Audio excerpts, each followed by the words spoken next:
Full Metal Storm, Battle of the Machines. This video is purely for entertainment and does not infringe on copyrights or laws. The rights to the novel and image belong to the original author. We do not claim ownership. Don't like waiting and want to listen to this fanfic in full now? Subscribe to our Patreon, where you'll find the best fanfics. Chapter 220. Those who ruined my plan, kill them. That night, Luo Yan came to Banji's tent. Banji was drinking tea. Seeing Luo Yan, she looked up and said, "Student Luo Yan, I can't sleep, so I want to talk to the teacher." She looked at Luo Yan with a charming look and put down the teacup with a smile. Luo Yan felt a headache. Among the people he was least good at dealing with, there were people like Banji. Luo Yan coughed dryly and said, "Teacher Banji, I won't go with you tomorrow. I have something to do, and I have to stay in the forbidden area for a few more days." Banji brewed a cup of new tea and pushed it to Luo Yan. "Is it about the Black Witch?" Luo Yan nodded. Because of the Black Witch, he now has a lot of freedom of action. When necessary, he can also use it as an excuse, just like now. Banji did not doubt it, nodded, and then smiled with curved eyebrows and said, "Drink tea, don't be afraid, the teacher didn't poison it." Luo Yan picked up the teacup, gulped, and drank the tea in 2 or 3 gulps. Banji shook her head and said, "Tea needs to be savored carefully. Smell it and taste it. Take a sip. Swallow it slowly. Tea is like a woman. If you swallow it whole, you won't be able to taste the goodness of a woman." As she spoke, she brewed another cup for Luo Yan, leaned forward slightly, and smiled at Luo Yan. "Come, taste another cup." Luo Yan had no choice but to honestly pick up the cup, smell it, lick it, and then slowly drink it. Banji laughed. "You are really interesting, kid." Luo Yan quickly drank the tea in 2 or 3 gulps and said goodbye. A few days later, in the camp, Luo Yan's cell phone rang. Guan Qi called. Luo Yan answered the call, and the woman's voice, which was almost emotionless, said, "We are here." Luo Yan nodded slightly, gave Guan Qi the coordinates of the breeding garden, and hung up the phone. After receiving the news from Han Dancing that day, Luo Yan agreed with him on the time of action. Then he notified Guan Qi. After receiving the news, Guan Qi promised to cooperate. Since Xing Feng also wanted to get involved in this matter, he naturally had to provide assistance. Now Luo Yan began to learn to let go of his mind and no longer solve everything by himself. Instead, he used all the conditions that could be used and utilized.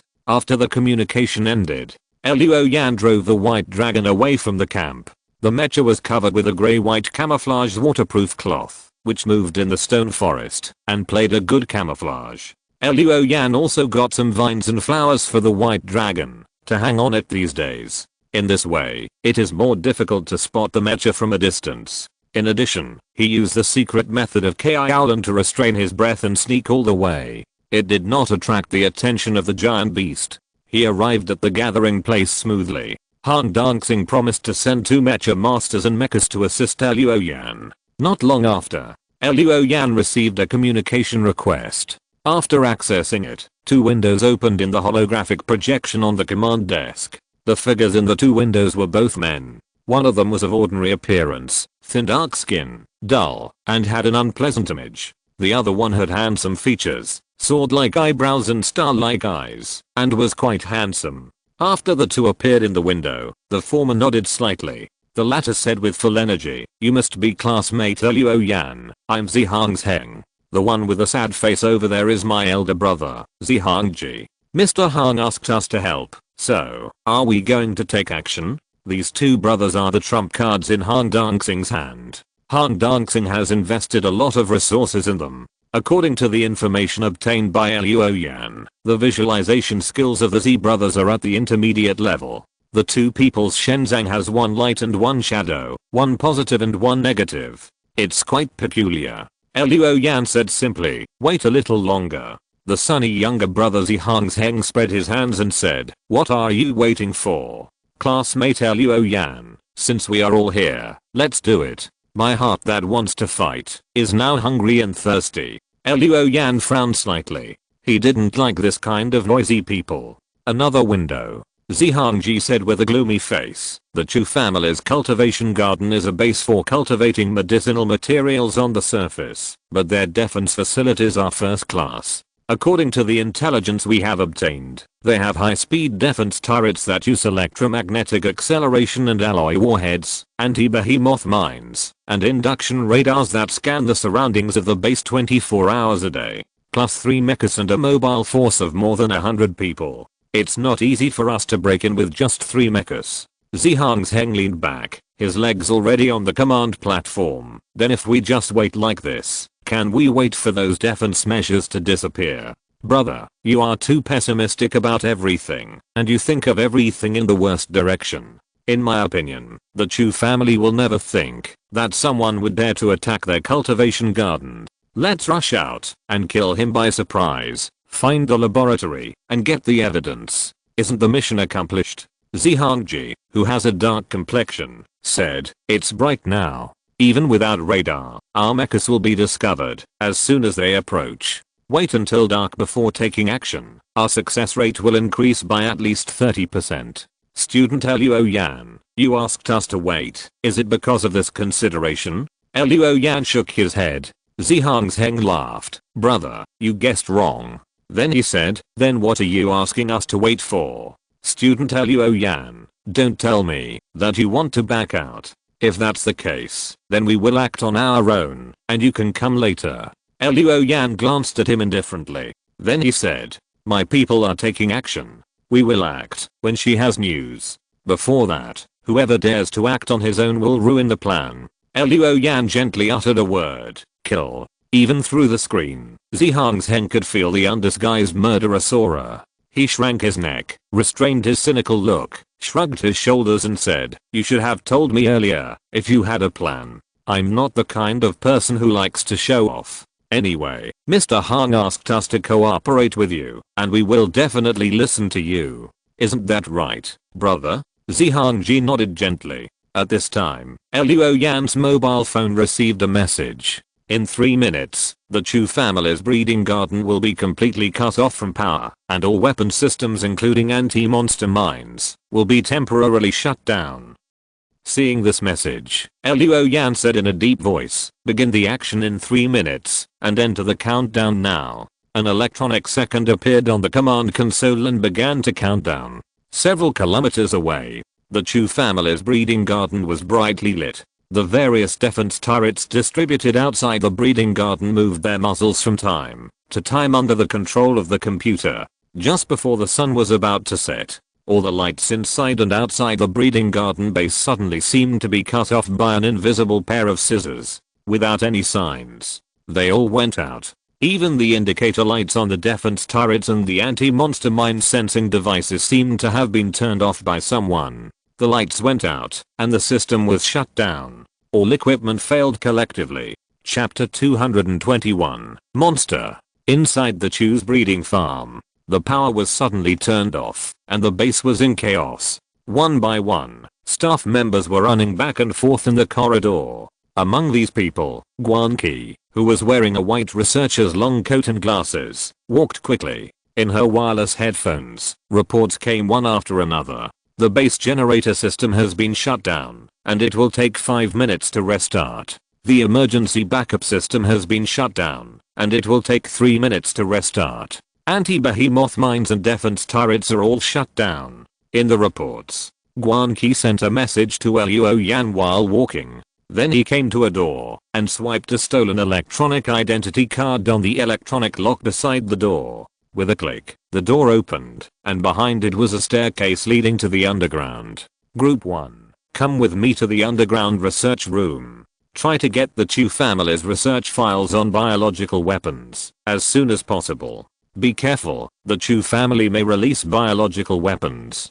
Guanqi issued orders softly as she walked down the stairs. After getting the coordinates of the Chu family's breeding farm from Luo Yan, Guanqi infiltrated the base with the personnel transferred from Qingyang City. This is not difficult for them. After all, this is the job they are most familiar with. After infiltrating the base, the members of 9 Phoenix sneaked into the base's generator set, system room and other places. At the same time, the power and various systems were shut down. This led to the current situation. While Guan Qi began to lead the members of 9 Phoenix to go deeper into the underground laboratory, in the base command room, the security director Link had not torn off his tie and roared loudly for a long time. Let the power team repair the generator quickly. Notify the underground laboratory and let the guards there wake up to prevent intrusion. Authorize them to use the Silver Samurai. Hurry up, run. Link had a bad premonition. The power, communication, and weapon systems were shut down at the same time. It was obviously not a malfunction. It was man-made.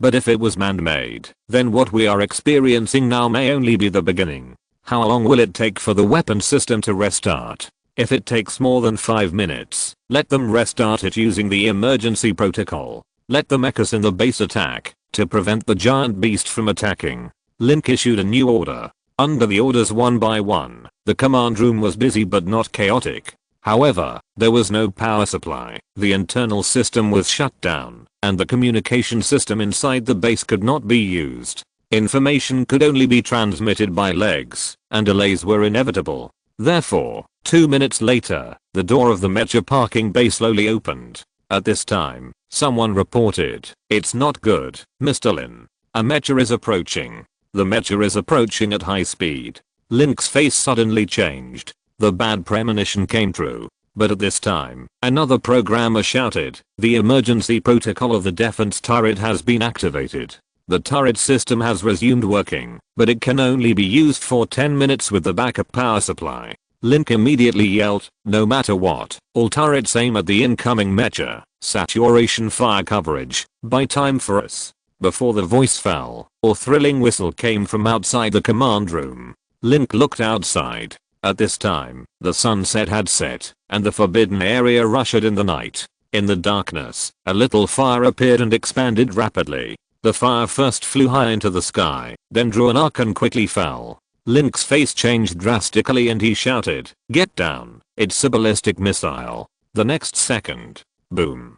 A huge explosion sounded outside the command room. An orange-yellow fireball rose from the turret position of the base, instantly dispelling the darkness. The fireball exploded violently, blowing away one turret after another. A large amount of mud, rocks, and vegetation also flew into the air, and then were blown into pieces in the spreading shockwave. The windows of the command room were all shattered, and the fragments sprayed into the room. At the same time, the scorching wind rushed into the command room with a burnt smell. It choked people, and made them cough. Link got up and shouted, "Report the damage to the artillery array. The southeast turret is completely damaged, and has been disconnected from the main system." Link immediately said, "The enemy is attacking from that direction. Move the turrets in other areas to that side through the built-in slide rails. Concentrate your firepower, and hit them to death." He gave an order. The defensive turrets in various parts of the base vibrated, and then quickly moved to the southeast through the built-in sliding track below.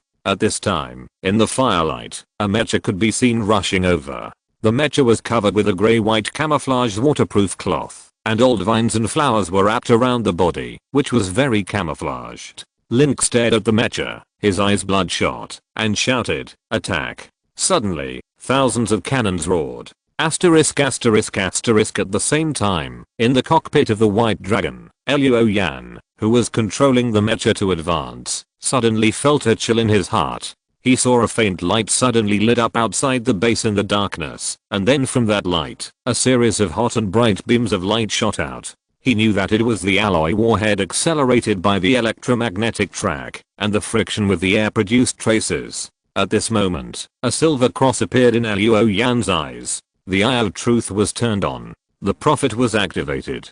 Build a light body model to predict the trajectory of the ballistic trajectory. Next, under Luo Yan's control, the White Dragon performed a series of incredible moves. The mecha was always able to dodge the high-speed whistling alloy warheads, allowing those beams to pass by the White Dragon by a millimeter. Although the camouflaged waterproof cloth of the White Dragon was blown into thousands of pieces. Although the old vines and flowers used as camouflage on the mecha collapsed and disintegrated. But the White Dragon was basically not hit by the beam. After dodging a few more beams, Luo Yan used his Yuan Li to rush into the acupuncture points, and use the secret method KO and wheel. Under the effect of the empathy system, the body of the white dragon suddenly burst into bright yellow flames. The huge power made the mecha stomp its feet violently, stomping the ground into a dent. When the white dragon jumped into the sky, irregular pieces of earth fragments, flowers, trees, and countless things were sprayed into the air at once, turning into a huge earth and stone fountain.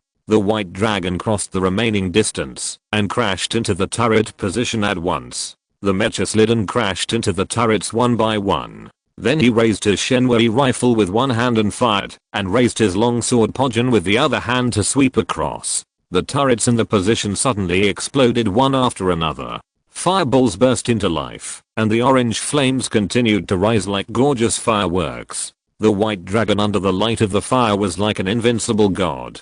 That dazzling figure was deeply engraved in everyone's eyes. In the command room, Link was stunned, and then murmured, "What kind of monster is this? It actually broke the formation without any injury. It's outrageous." As the light outside the command room window dimmed, Link saw the mottled armor, the flashing energy slots, and the gas discharged from the hydraulic device. The mechas in the base attacked.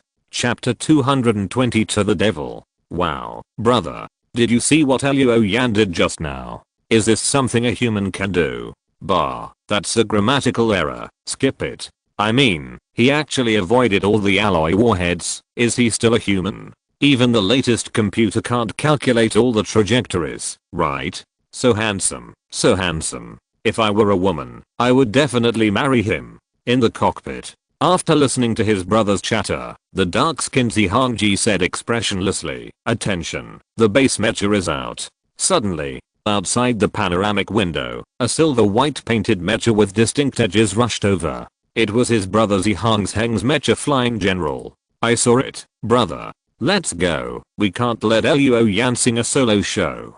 Zihangji hummed and followed closely behind him in a black painted, well-proportioned, almost angular, and all-rounded mecha. That side, Luo Yan had already controlled the white dragon to charge into the breeding garden. At this time, in the panoramic window, he saw a mecha with dark red paint and heavy armor. A revolver cannon in the left arm and an alloy battle axe in the right hand came towards him. Luo Yan looked. Prophet was activated. In his field of vision, a light body model appeared and began to predict the actions of the enemy mecha. On the other side, in the cab of the heavy mecha, a burly man shouted, "Where did you come from, little thief? Die for your grandpa." He skillfully controlled the mecha and made the fixed components of the mecha's feet pop out. The components extended something like claws and buckled the ground. Two support rods extended from the back of the feet, allowing the mecha to stand as steady as Mount A. The next second, the revolver cannon of this heavy mecha roared, and in the huge cannon sound, shells as thick as oil barrels kept falling to the ground. They rolled around and crushed the nearby vegetation. The bullets ejected from the machine guns rubbed violently with the air, forming lines of fire that bombarded the white dragon. At this time, in the base command room, Link saw that the driver of the white dragon seemed to have predicted the actions of his mecha early on. He made evasive moves in advance, so that the gunfire of the heavy mecha on his side was always just a little bit short of hitting the white dragon. Link couldn't understand such an operation at all. In the command room, other staff members were also dumbfounded by the white dragon's prophetic operation. How did he do it? Can the current computer assistants achieve this level? Looking at the type of mecha, it doesn't seem to be the latest model, and it's at most an advanced model, right? Can the computer of an advanced model perform such calculations? Could it be the hidden ability of the mecha driver? Supersensory system? I haven't heard that the supersensory system has such high intensity data computing capabilities. You said something, I said something. Discussions broke out. At this time, the white dragon had cut into the safety range of the heavy mecha and was located on the left side of the mecha. The left arm of the heavy mech held a revolver cannon. Once someone approached it, it could only be used as a stick. Link looked anxious. Hurry up and put away the stabilizing components. You're a living target now. Just as Link said, this heavy mech used stabilizing components, which made the mech stand firmly, but also restricted its movement. The mech driver also knew this, and was quickly putting away the components. But how could Luo Yan let the cooked duck run away? While maintaining the profit, he continued to predict the opponent's actions. While raising the long sword Pyojun, he chopped down with a whoosh and removed the arm of the mech holding the revolver cannon. With a bang, the arm and the cannon weighed nearly 100 tons, and the ground shook, causing cracks in the nearby buildings. At this time, the foot components of the heavy mech were finally put away. The driver roared. The battle axe in his right hand immediately swept towards the white dragon. Unexpectedly, just as the battle axe moved, the white dragon had already ducked and charged, not only dodging the battle axe, but also sticking to the mecha. The Shenwei rifle pressed against the waist joint of the mecha and kept firing. Bang, bang, bang. As soon as the bullets left the chamber, they hit the outer armor of the enemy plane. With continuous impacts, the outer armor was quickly knocked open.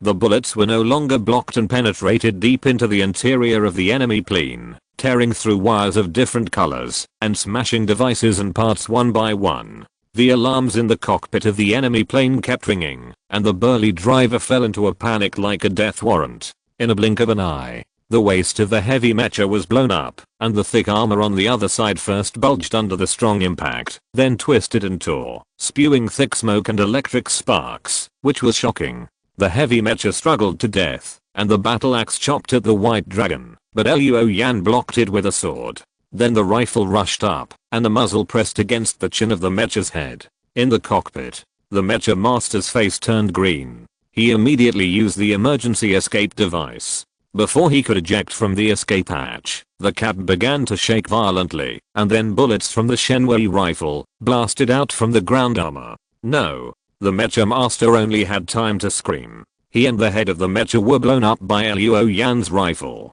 Bang, bang, bang. The mecha retreated several steps, sparks sprayed all over its body, and then fell down and hit the ground, making a shocking sound. The entire breeding garden was shaken, and countless buildings around were crushed into pieces. Seeing this scene, the command room was silent. After a moment, Link looked at the computer screen next to him, and then groaned weakly. 3 minutes and 42 seconds. In less than 4 minutes, one of our mechas was killed. It's just a devil. Look outside. The other 2 mechas in the base also have opponents to greet. Obviously, the other party came prepared. Looking at this scene, Link gritted his teeth, picked up the intercom that had been restored, and said, "Attention, all departments, the evacuation procedure is now being initiated.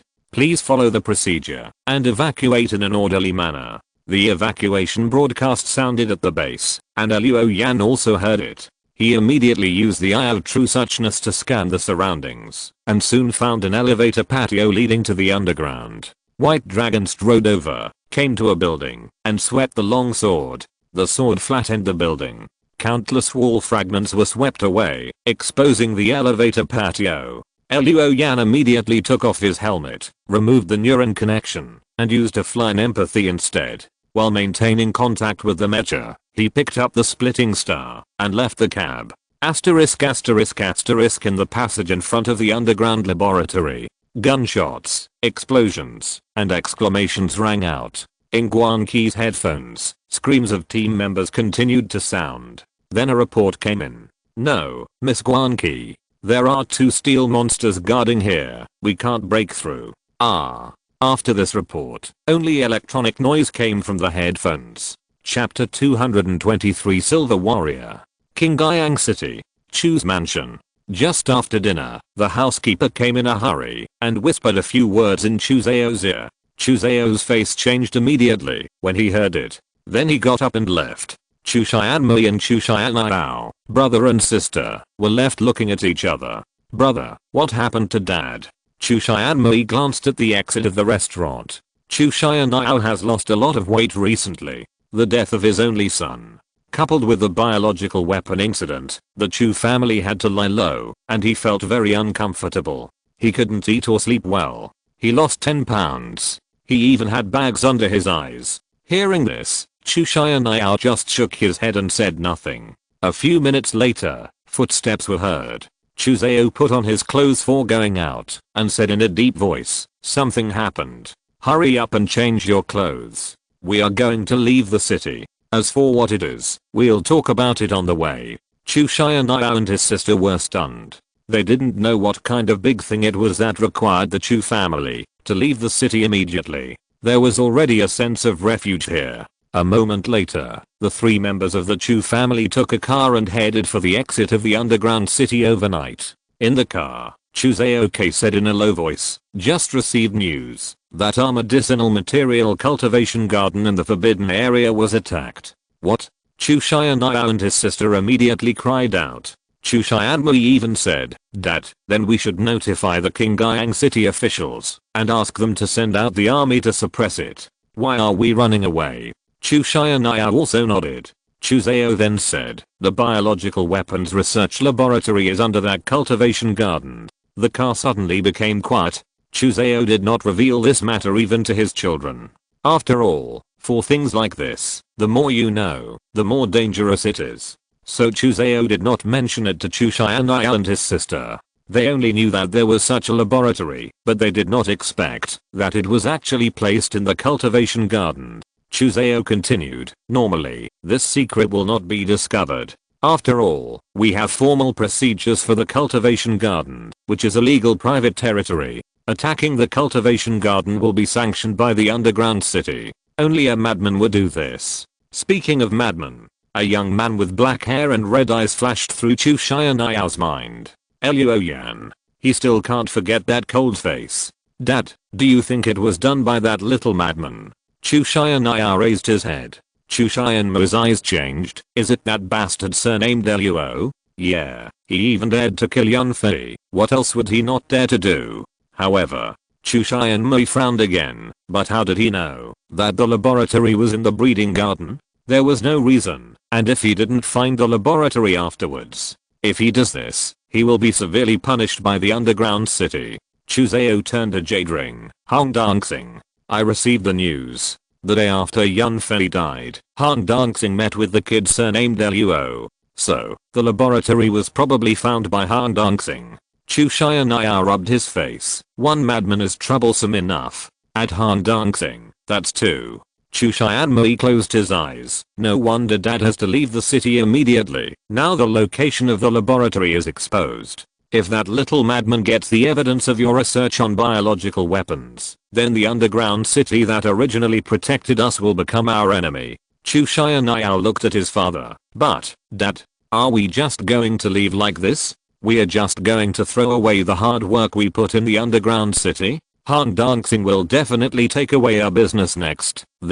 Chu Zhao continued to turn his jade ring. "In life, there will inevitably be disappointments of one kind or another. Besides, we are just hiding from the limelight now. Sooner or later, those who hurt us will pay the price." Chu Xianyao and his sister looked at their father. Chu Zhao snorted and said, "I have been running the business for so many years. Don't I have 1 or 2 trump cards?" Hearing this, the Chu brothers and sisters finally felt relieved. Earth Dragon Plane. In the Chu family breeding garden, Luo Yan slid down the elevator cable to the bottom and then broke out of the door. He heard gunshots and explosions in the passage. He walked quickly. His face was gloomy. The gunshots and explosions clearly meant that Jiuying Feng had infiltrated here.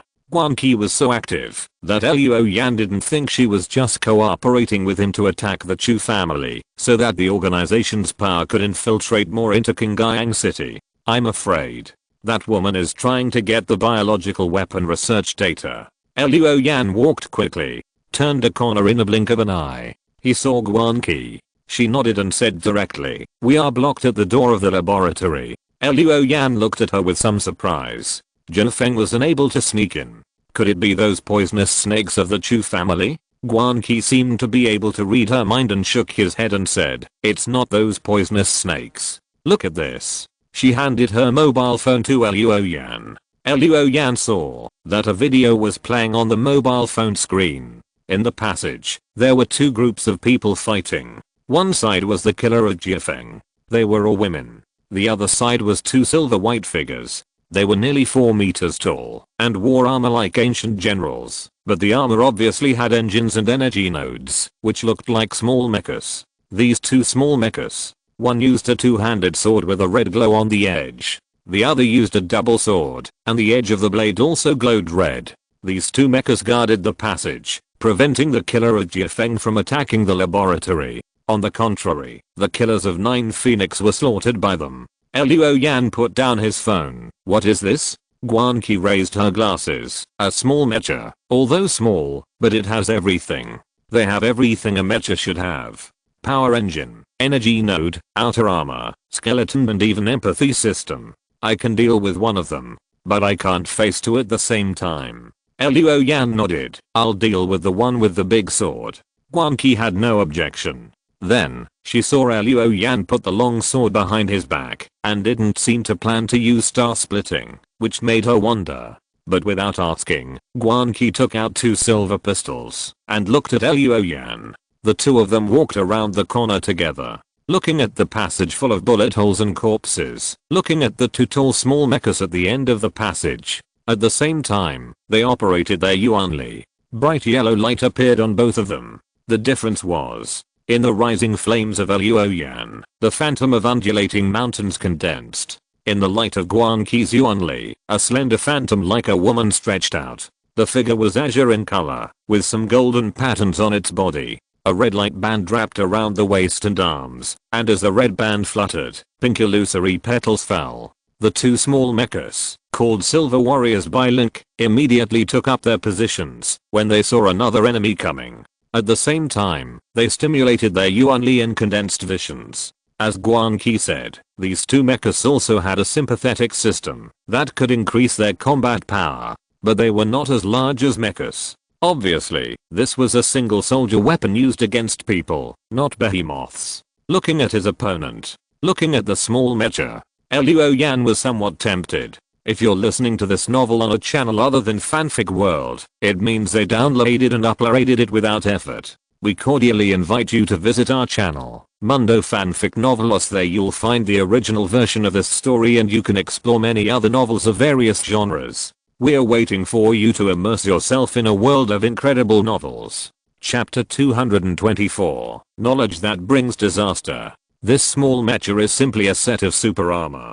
Wearing it is equivalent to having an extra layer of protection. Moreover, it has the existence of the empathy system, which can use combat skills and secrets. Even if the increased combat power is not as exaggerated as that of the mecha, it is still very practical. I didn't expect that in addition to researching biological weapons, the Chu family also built a small mecha, and 2 of them. Thinking of this, Luo Yan wanted to grab one. At this time, 2 silver warriors had already rushed over. They took huge steps and arrived in front of Luo Yan and Guanqi in a few seconds. Guanqi rushed over first and suddenly slid and passed under the feet of the mecha. At the same time, he raised both guns, pointed at the joints of the mecha, and fired. The bullets fired from the silver pistol were coated with a layer of light pink light when they passed through the petals of the celestial shadow. It seemed to have some special power attached. When it hit the mecha, it did not break the armor, but only sparks were created, but the mecha was quietly stained with a layer of pink.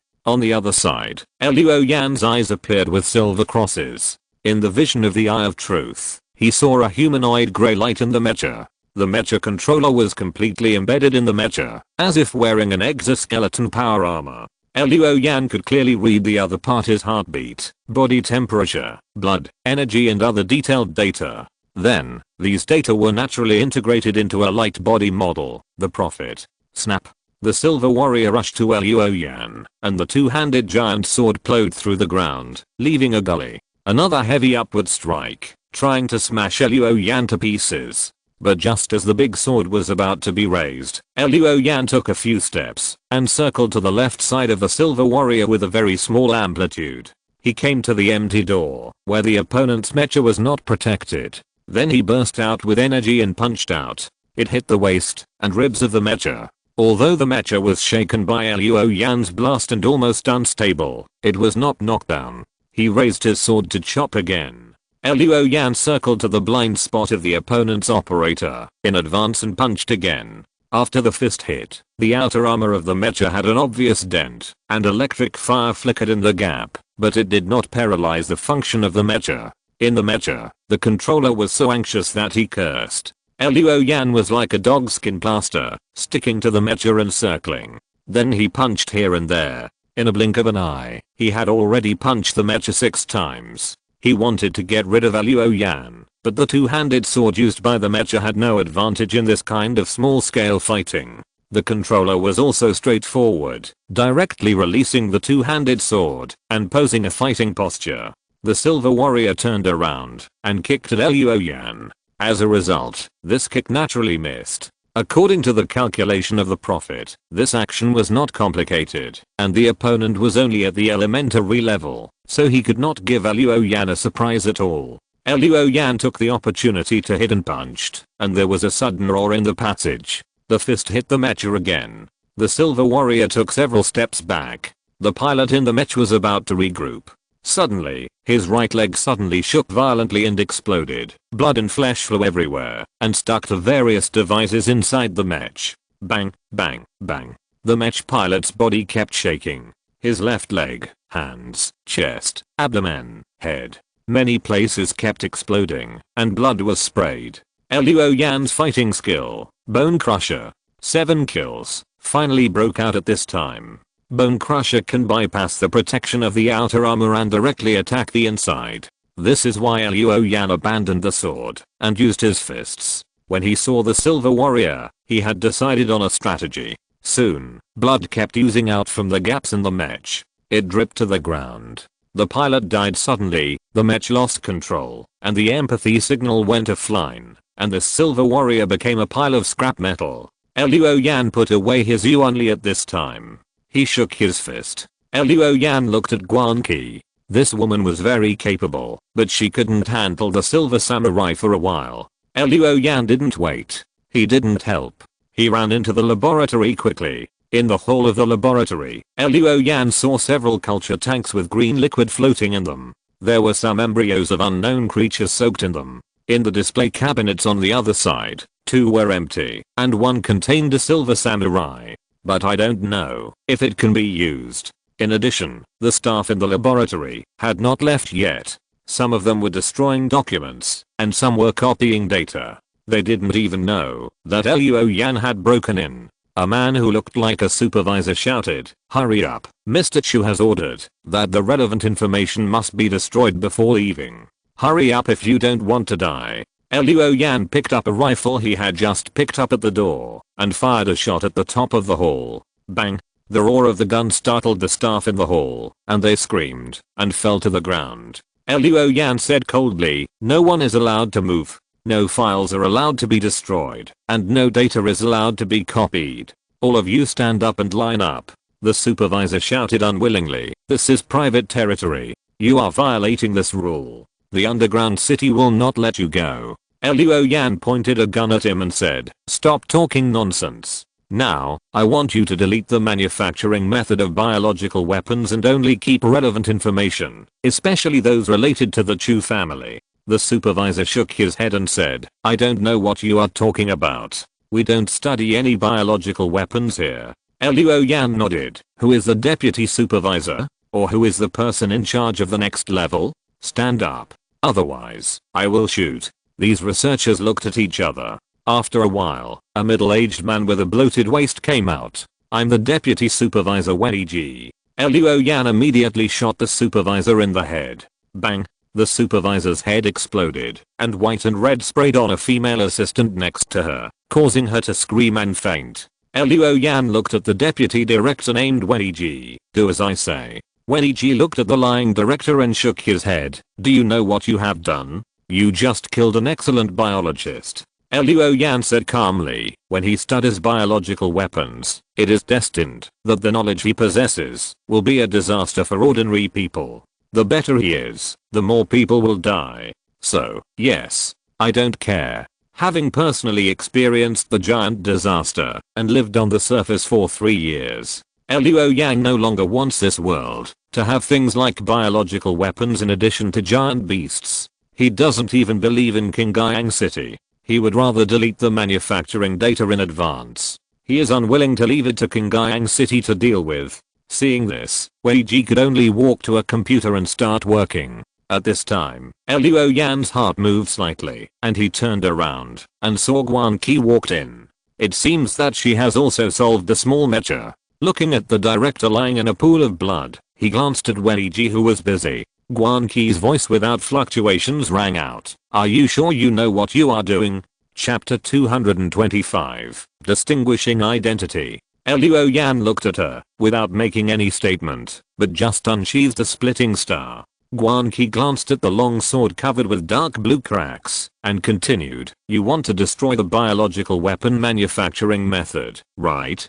Do you really think that everything will be fine if it is destroyed? Will there be no other institution studying it? While busy typing on the keyboard, Wei Ji said, she is right. The Chu family will not be the first to study it, nor will it be the last. The arrival of the giant beast has changed our worldview and values. Luo Yan looked straight ahead. I can't stop so much. I know this. But I can stop what is happening in front of me. That's enough. Guan Qi's eyes kept moving back and forth between Luo Yan and Wei Ji. After a moment, she put away her two guns. Then I have nothing to do here. She turned around and took 2 steps. But she stopped again. Originally, we could have sold it for a high price. Luo Yan said calmly, there are some money that I don't make. Guan Qi looked back at him, then left. Luo Yan watched her go away until she disappeared from his sight, until her biological grey light left the underground laboratory. He put away his sword. At this time, Wei Ji said, according to your request, I will extract the relevant information. Just press this key to delete it. He pointed to the enter key on the keyboard. Luo Yan put his hand on it and looked at the screen and said, I'm not an expert in computers. But when it comes to finding people and killing people, I think my ability is okay. If I find that you didn't delete these data cleanly enough, I will find you. After saying that, Luo Yan typed on the keyboard. A progress bar appeared on the screen. Soon, the data files were deleted. Luo Yan waved his hand and said, let's go. I will notify the Qingyang Corps, and they will take over here soon. Wei Ji did not mean to leave. He even smiled. I won't leave. I have already helped you do these things. If you leave, you will be in trouble. You mean the Chu family? Luo Yan said, you can rest assured that the Chu family will soon disappear from Qingyang City. Wei Ji smiled and shook his head. You underestimate the Chu family. It won't be that simple.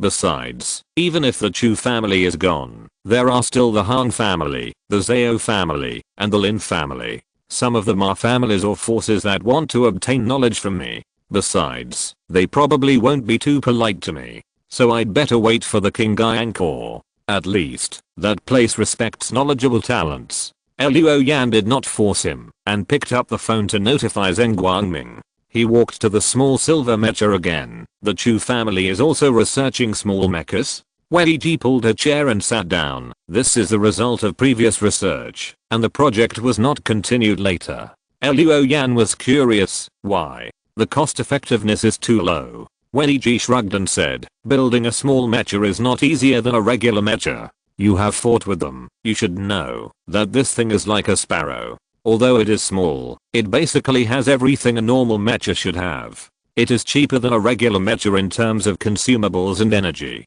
But because it is a small model, some parts are more sophisticated than regular mechas, resulting in the cost not being reduced. And the role it can play is that it has a significant amplification effect on users below the Tangxuan realm. Above the Tangxuan realm, it is just a piece of scrap metal. The growth line is too low, so after these few units were built, the project was shelved. These 3 finished products are only used by the guards in the research room. Luo Yan nodded. Although Wei Ji said that the growth potential is too low, it has a significant amplification effect below the Tangxuan realm, so it is worth having.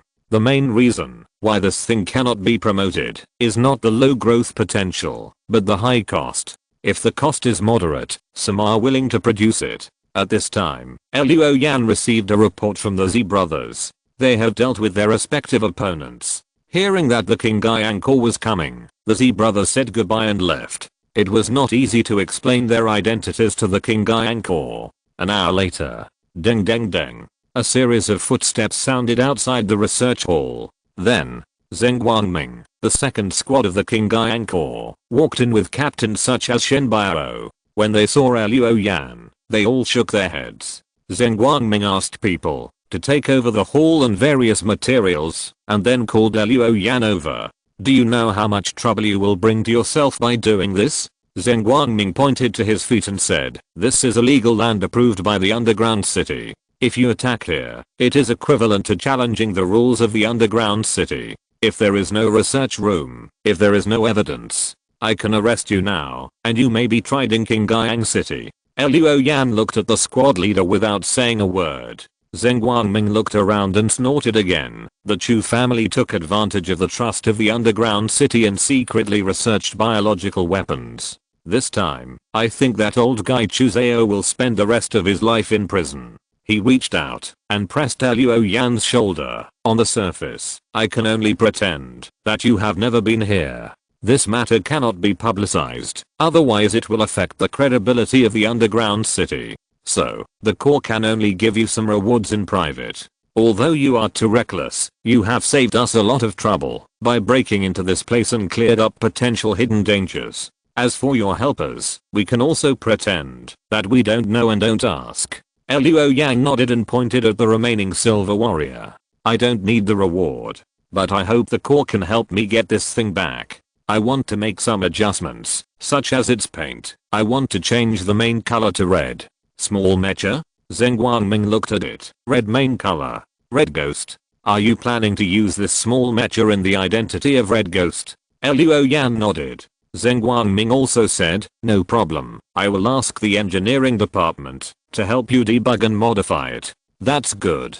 The Corps will give you an extra heavy weapon. You already have one. However, in the future, when you have to deal with the Black Wizard, it is best to distinguish it from the identity of Luo Yan in some details. Luo Yan seemed to be thinking about something.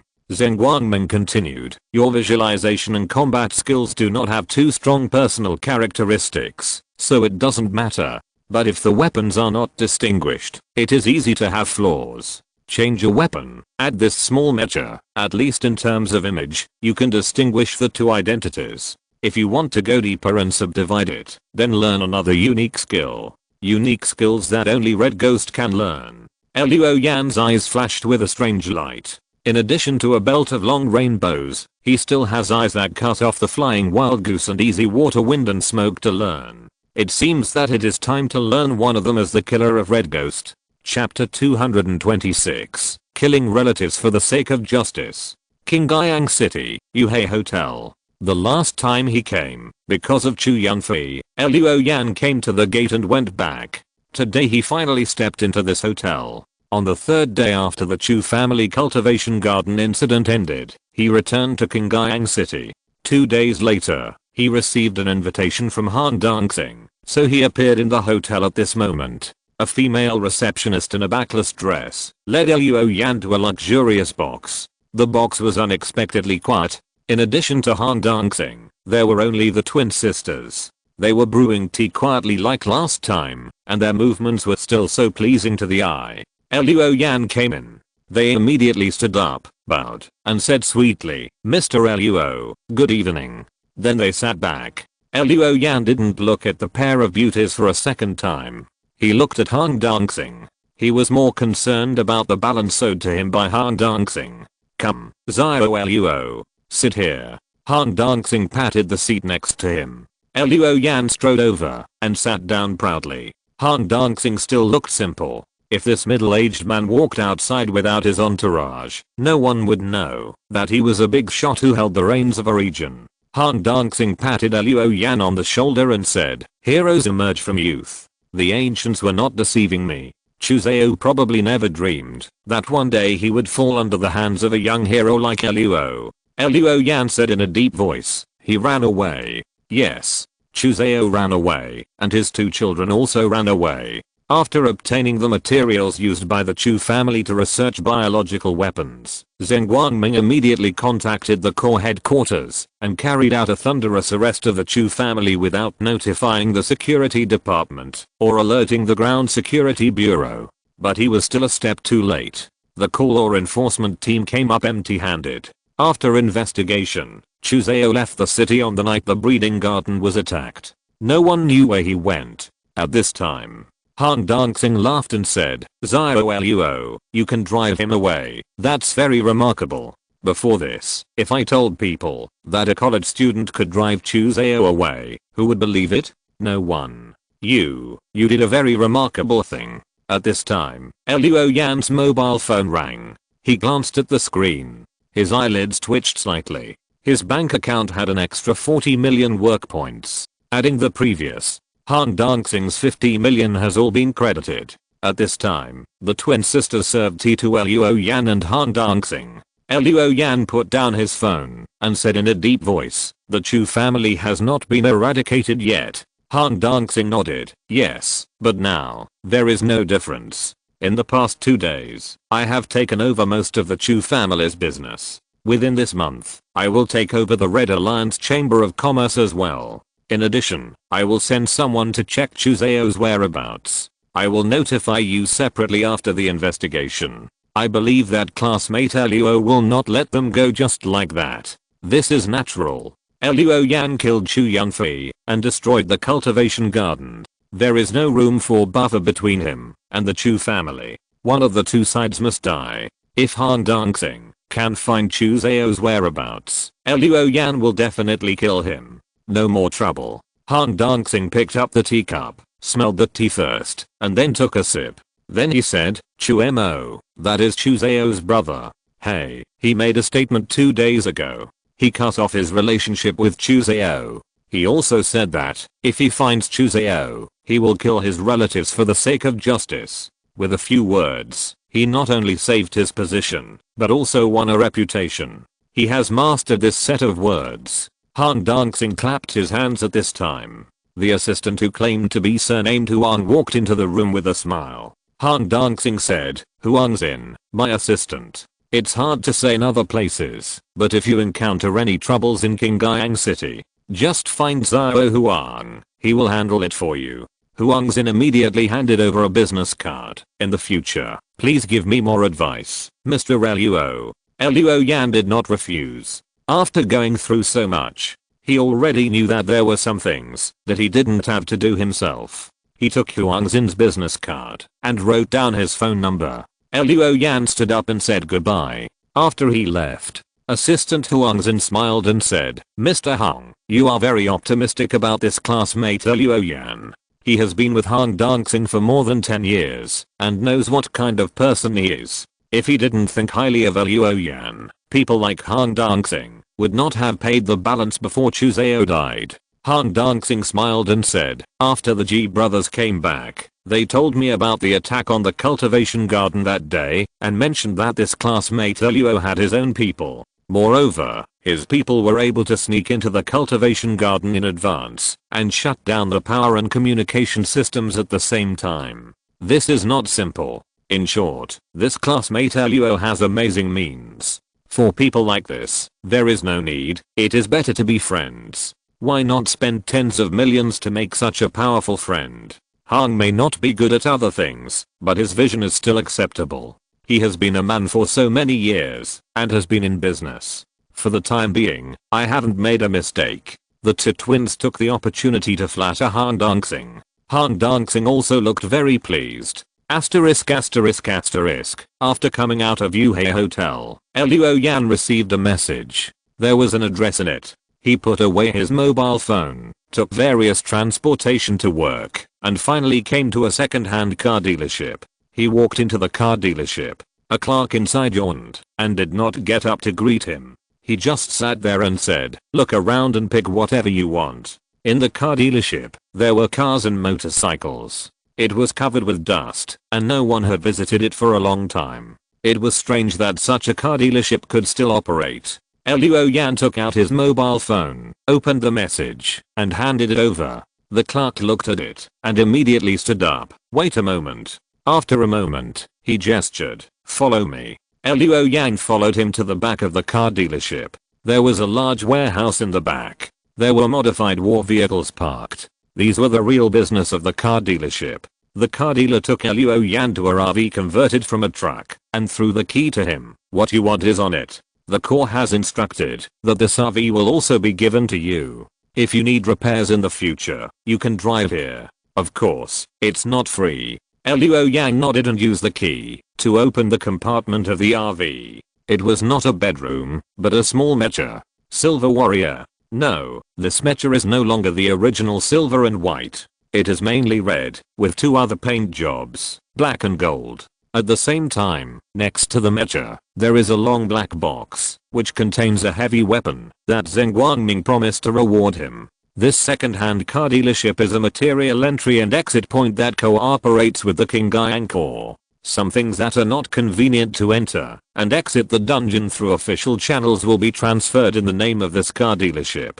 At the same time, the core gives the car dealership certain conveniences. For example, they are authorized to purchase, modify and sell second-hand tanks. Chapter 227 A Drop in the Oxen. Luo Yan opened the long black box and saw a knife lying inside. The scabbard was plain. The handle was unusually gorgeous. The black handle was covered with a 5-clawed dragon, and every scale on the dragon's body was clearly visible. Luo Yan pulled out the knife and saw the blade shining with cold light. He flicked it with his fingers, and it made a clear sound, like spring water hitting pebbles. He tried it, and felt that the long knife was heavy, the blade spine was thick, and the blade was sharp.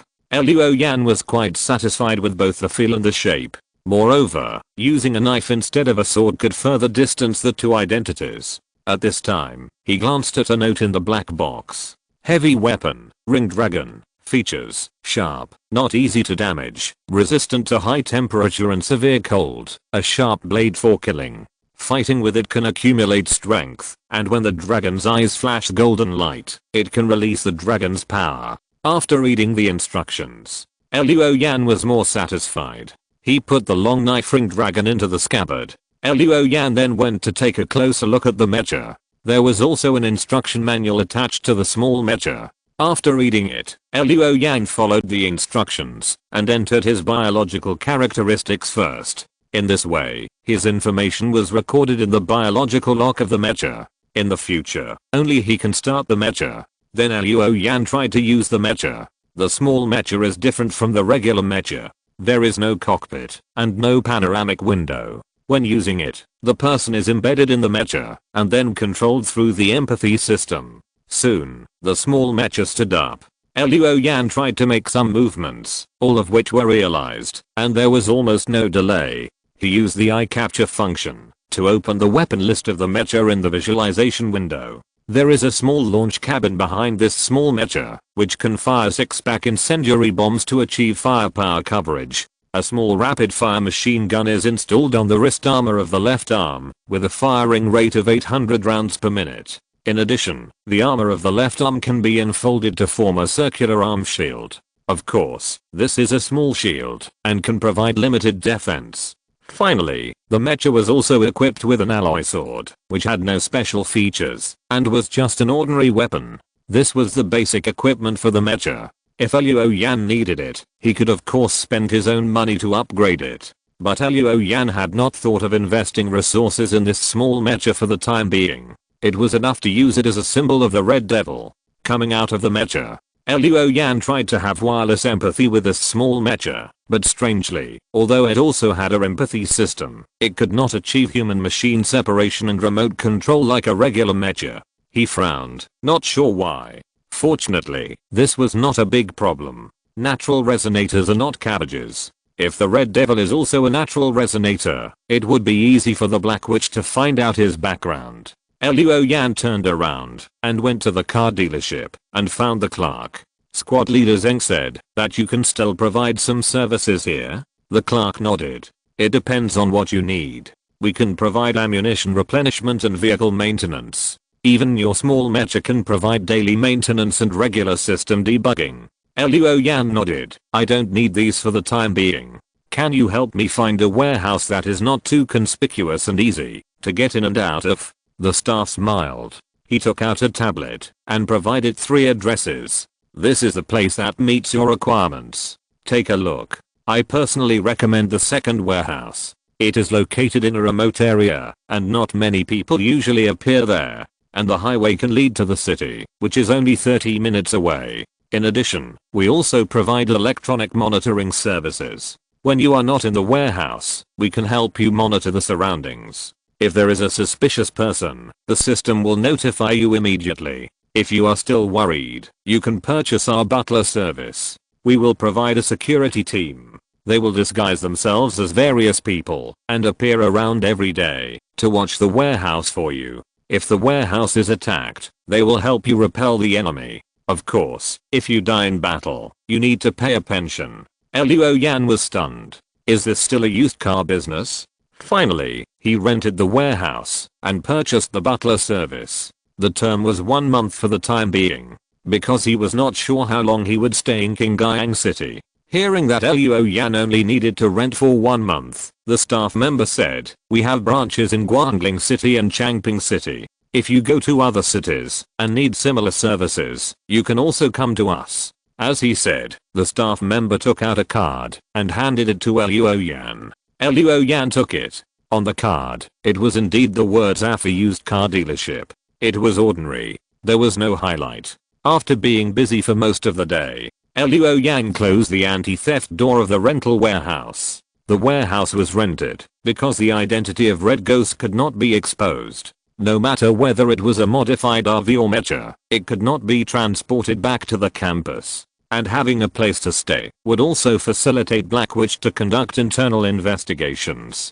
After all, now, the user of this warehouse was registered with AFA car dealership under the name of Red Ghost. Next, Luo Yan rode a motorcycle that he also bought from the car dealership and returned to school along the highway. He thought about it in his mind.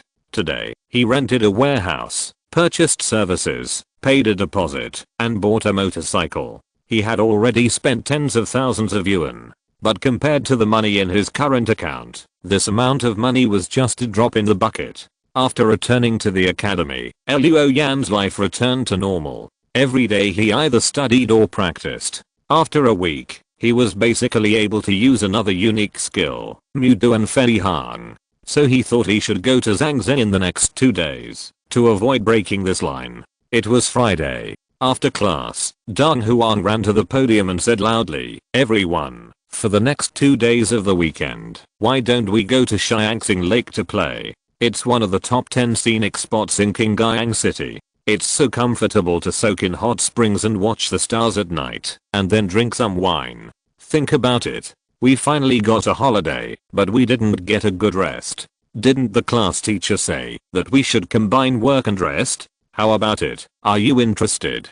Su Jiu and Liu Ruohan came from Guangling. When they heard that there was a place to soak in hot springs in Qingyang City, they were naturally interested. He Heo and Luo Yan didn't have any ideas. The former was simply not interested in visiting the scenic area, while the latter was thinking about cultivation and the Black Witch. Deng Huang slapped the table and said, "Don't say I didn't remind you. The Xiangxing Lake is very lively at night. Besides, there are a lot of handsome men and beautiful women. Old he, do you really not want to have a passionate encounter?" He Heo's face turned red. "Bullshit, am I that kind of person?" Deng Huang pointed at him and said, "Then what's the matter with you borrowing my photo magazine?" He Heo raised the table and was about to smash it. When the classroom was in a mess, Luo Yan found that Bei was looking at him. He asked in confusion, "Is there something wrong?" Bei covered his mouth and looked between his feet. "Student Luo Yan, are you going with us?" Luo Yan was about to say no. Suddenly, he remembered that Bei had removed the poison for him, so he asked, "Do you want me to go?" Bei nodded like a chicken pecking at rice. Luo Yan nodded, "Then go." Bei raised his head suddenly, with a gleam in his eyes. Not far away, Liu Ruohan glanced at them. He frowned slightly. Chapter 228. The more I think about it, the angrier I get. Xiangxing Lake. One of the 10 major scenic spots in Qingyang City. This place is lush with ancient trees and beautiful scenery. There is also a large lake. At night, it reflects the stars in the sky, which is particularly beautiful. The reflection of the stars is the origin of the name of this lake. Saturday, 10 o'clock in the morning. Luo Yan and others got off the school bus. What came into view was the bustling crowd. Luo Yan couldn't help but sigh in his heart. The existence of the underground city really preserved a lot of things for humans. For example, traveling. On the surface, People worry about their livelihood every day. Where there is spare time, there is no mood to travel. Follow me. Dong Hong waved a small flag like a tour guide. Shen Yishan and Ziyan felt embarrassed and kept their distance from him, pretending not to know such a person. Although Dong Hong led the team, they were soon dispersed by the flow of people in the scenic area. However, the hotel where they would stay tonight, the location and so on, were all in their mobile phones. Luo Yan was not worried. He was not in a hurry to meet up with his classmates. He wandered around by himself. Soon, Bei was seen under a big banyan tree. Luo Yan was about to go over when he saw a little boy running to Bei's side. His little face was anxious, and he didn't know what he was saying. When he got closer, Luo Yan heard that the little boy wanted Bei to help him take down the balloon hanging on the big banyan tree. "Sister, can you help me?" The little boy looked expectant. Bei raised his head and looked at the balloon hanging on the banyan tree branch, which was more than 10 meters above the ground. Covering his mouth, he whispered, "Sister can't reach it. Why don't you ask someone else?" The little boy looked disappointed, lowered his head, and nodded. He asked several people in succession, but was rejected by all of them. Seeing him like this, Bei couldn't bear it, and waved to the little boy. The little boy ran over. Bei said, "I'll help you take it down, but you have to keep it a secret for me." Before the little boy figured out what secret he had to keep, a huge hand wearing white gloves and covered with eyeballs appeared above his head. The hand spread out, and the balloon hanging on the tree branch was inside. The little boy wanted to take it, but the eyes on the white gloves all looked over at him. He screamed in fear and fell to the ground. Bei quickly took down the balloon and removed the weird magician. At this time, a woman in luxurious clothes ran over and said, "Why are you bullying my little dragon? Hey, everyone, come and see." Such a big person pushed her child to the ground. Bei said aggrievedly, "I didn't. I just helped him get the balloon. You are still quibbling. Look at you. You pushed the child down and laughed. You can tell at a glance that you are not a good person." Bei's face was indeed smiling. The corners of her mouth rose, revealing a weird smile. She just remembered that she was holding the balloon in one hand and didn't cover her mouth. "You still feel wronged, right? Look at you. What decent girl would dye her hair like this? Oh, and you are wearing an eye mask. You are playing wild." The mother sneered at Bei and successfully attracted attention. Many tourists gathered around and commented on Bei. Bei quickly let go of her hand and covered her mouth with both hands. "Why is this happening? I just wanted to help him. I didn't mean to make fun of anyone. I just couldn't control the muscles on my face because of the weirdness. I really shouldn't leave the academy." At this moment, a figure flashed before Bei's eyes. The man slapped the woman in gorgeous clothes in the face without saying a word. "Pa." With the sound of the crisp slap, the woman fell to the ground, and a clear red palm print appeared on one side of her face. She was slapped so hard that she saw stars. After finally recovering, she was about to explode. She met a pair of red eyes. In those bright red eyes, she seemed to see blood flowing, countless corpses floating, and hell. She fainted. She was frightened by the murderer saw her in those red eyes. Bei then called out, "Student Luo Yan." Luo Yan nodded gently and looked around. Attracted by his gaze, the tourists who were watching the excitement subconsciously stepped back. Luo Yan then retracted his gaze, pulled Bei up, and left this place. The two came to a quiet lakeside. Luo Yan finally let go of his hand. "Thank you," Bei whispered behind him. Luo Yan turned around and looked at the girl who was covering her mouth. "Put your hands down." A big question mark appeared in Bei's eyes. Luo Yan did not explain and domineeringly pulled down Bei's hands that were covering her mouth. Then, Bei's face with a weird smile appeared in Luo Yan's eyes. Bei was anxious to cover her face, but her hands were caught by Luo Yan, and she could not move at all. "Don't look at me, classmate Luo Yan." Bei turned her head away, not wanting Luo Yan to see her like this. But she heard Luo Yan say, "Isn't it very beautiful? Why do you keep covering your face?" Bei was stunned. He couldn't help but look at Luo Yan. Luo Yan let go of his hand and said, "Don't care about other people's eyes. You don't live for them. If it were me, I wouldn't mind what others think. They cannot understand or agree. But if someone uses this to attack me, I will make him regret doing so. Bei's eyes surged with a strange light. Luo Yan looked around, and his eyes fell on an ice cream truck. I'll treat you to ice cream. Wait for me. He didn't care whether Bei wanted to eat or not. He turned around and walked towards the ice cream truck. The corners of Bei's mouth rose uncontrollably again. She habitually reached out to cover her mouth, but she put her hand back halfway. Hehe. Student Luo Yan looked so handsome just now. Hehe. After a while, Luo Yan brought back 2 ice creams and stuffed one of them into Bei's hands without saying anything. This scene happened to be seen by Liu Ruohan, who was passing by. Liu Ruohan looked surprised. Student Luo Yan actually treated others to food. After being surprised, she pouted her lips little by little.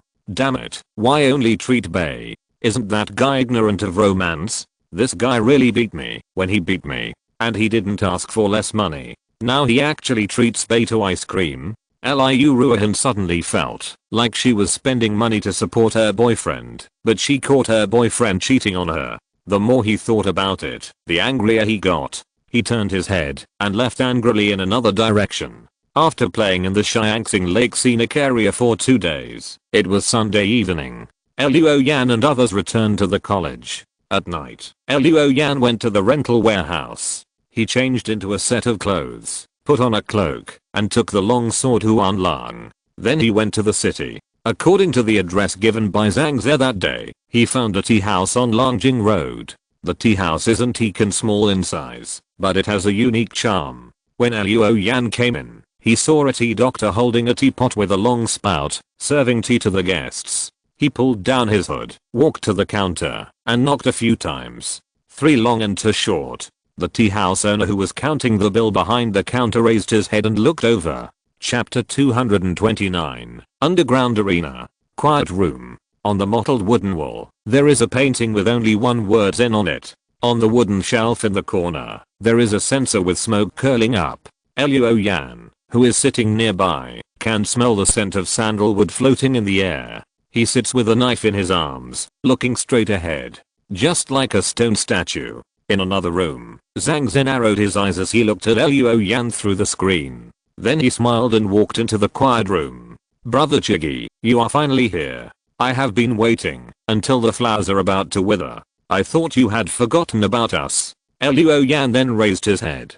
Zhang Ze still looked like an old man, and it seemed that he did not intend to show his true face. Luo Yan did not care.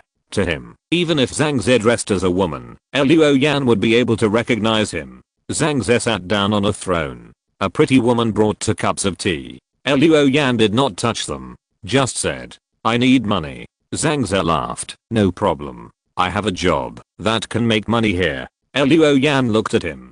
Zhang Ze smiled and said, "Underground ring. I'll give you 100,000 work points for each win. If you win, I'll give you 1 million. If you can help me kill another person in the end, I'll give you this amount." He raised a finger. 10 million. Luo Yan was silent. After a moment, he nodded. Very tempting. Let's talk about the ring first. What are the rules?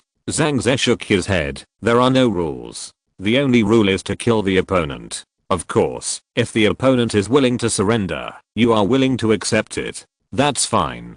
Besides that, there are no other rules. Luo Yan asked again, "Who are you going to kill?" Zhang Ze smiled and said, "It's too early to talk about this now. It's not too late to tell you when you can win the final victory." Luo Yan said very straightforwardly, "Pay 50,000 in advance first, and pay me another 50,000 after the first ring." No problem. Zhang Ze thought to himself, "I'm not afraid of your greed. I'm afraid you're not greedy enough." Luo Yan showed an anonymous account that Zheng Guangming had opened for him. He took out a new mobile phone. A moment later, a message was received on the phone. 50,000 work points were deposited into the account. Luo Yan put away the phone and stood up. "When can we fight?"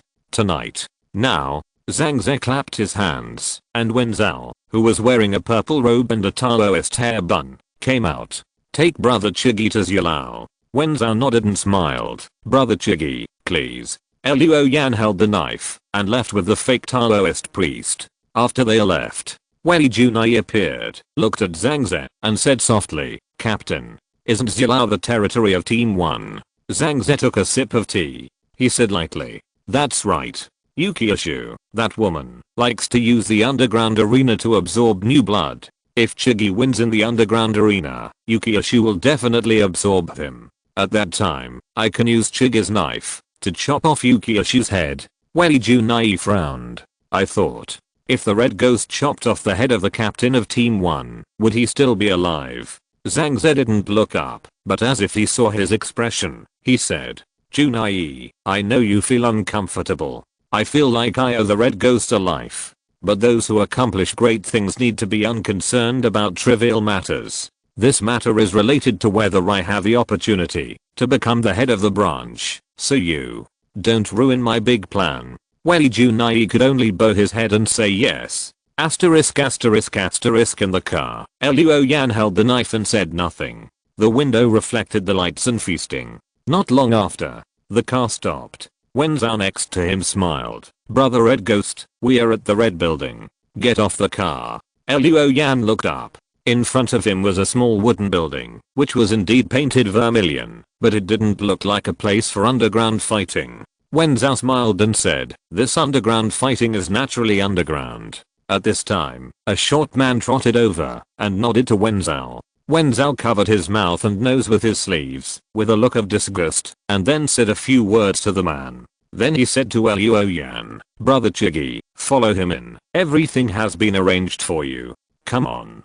After the fake Taoist priest finished speaking, he got into the car, as if he didn't want to stay for a moment. Luo Yan lowered his head and looked at the man next to him. The man smiled and said, what do you call me, brother? You don't have to use your real name. A nickname is fine. This is for your registration. Luo Yan said indifferently, Chigi. Okay, brother Chigi, follow me. They walked into the wooden building and came to the underground a moment later. It was unexpectedly spacious here. There were white light tubes everywhere. The environment was very noisy. Shouts, curses, cheers continuously sounded. The pungent smell of cigarettes and cheap perfume mixed together, giving people a headache. In the center, there was a 10-meter square ring. The ring was covered by an iron cage, and solid steel bars as thick as an adult's arm were welded into this iron cage. If they were not allowed to pass, it would be difficult for the people inside to get out. Around the ring, there were hundreds of seats of varying heights. In the four corners of the auditorium, there is a small stage with young women dancing erotically. It allows the audience to have something to entertain themselves before the ring begins. Above the ring, there is an aerial stand. Through the French windows, there are sofas and wine cabinets. But now, there is no one in the stand and the lights are off. Brother Chigi, this way. The short man took Luo Yan to a lounge and asked him to wait. After a while, the short man came with a man wearing a white suit and a gold chain. Brother G, that's him. Chigi. The man called Brother G glanced at Luo Yan and said, is it okay? His eyes look fierce, but isn't he too young? It doesn't matter. Anyway, life and death are determined by fate. When you are on the ring, boy, get ready. You will be on stage in 5 minutes.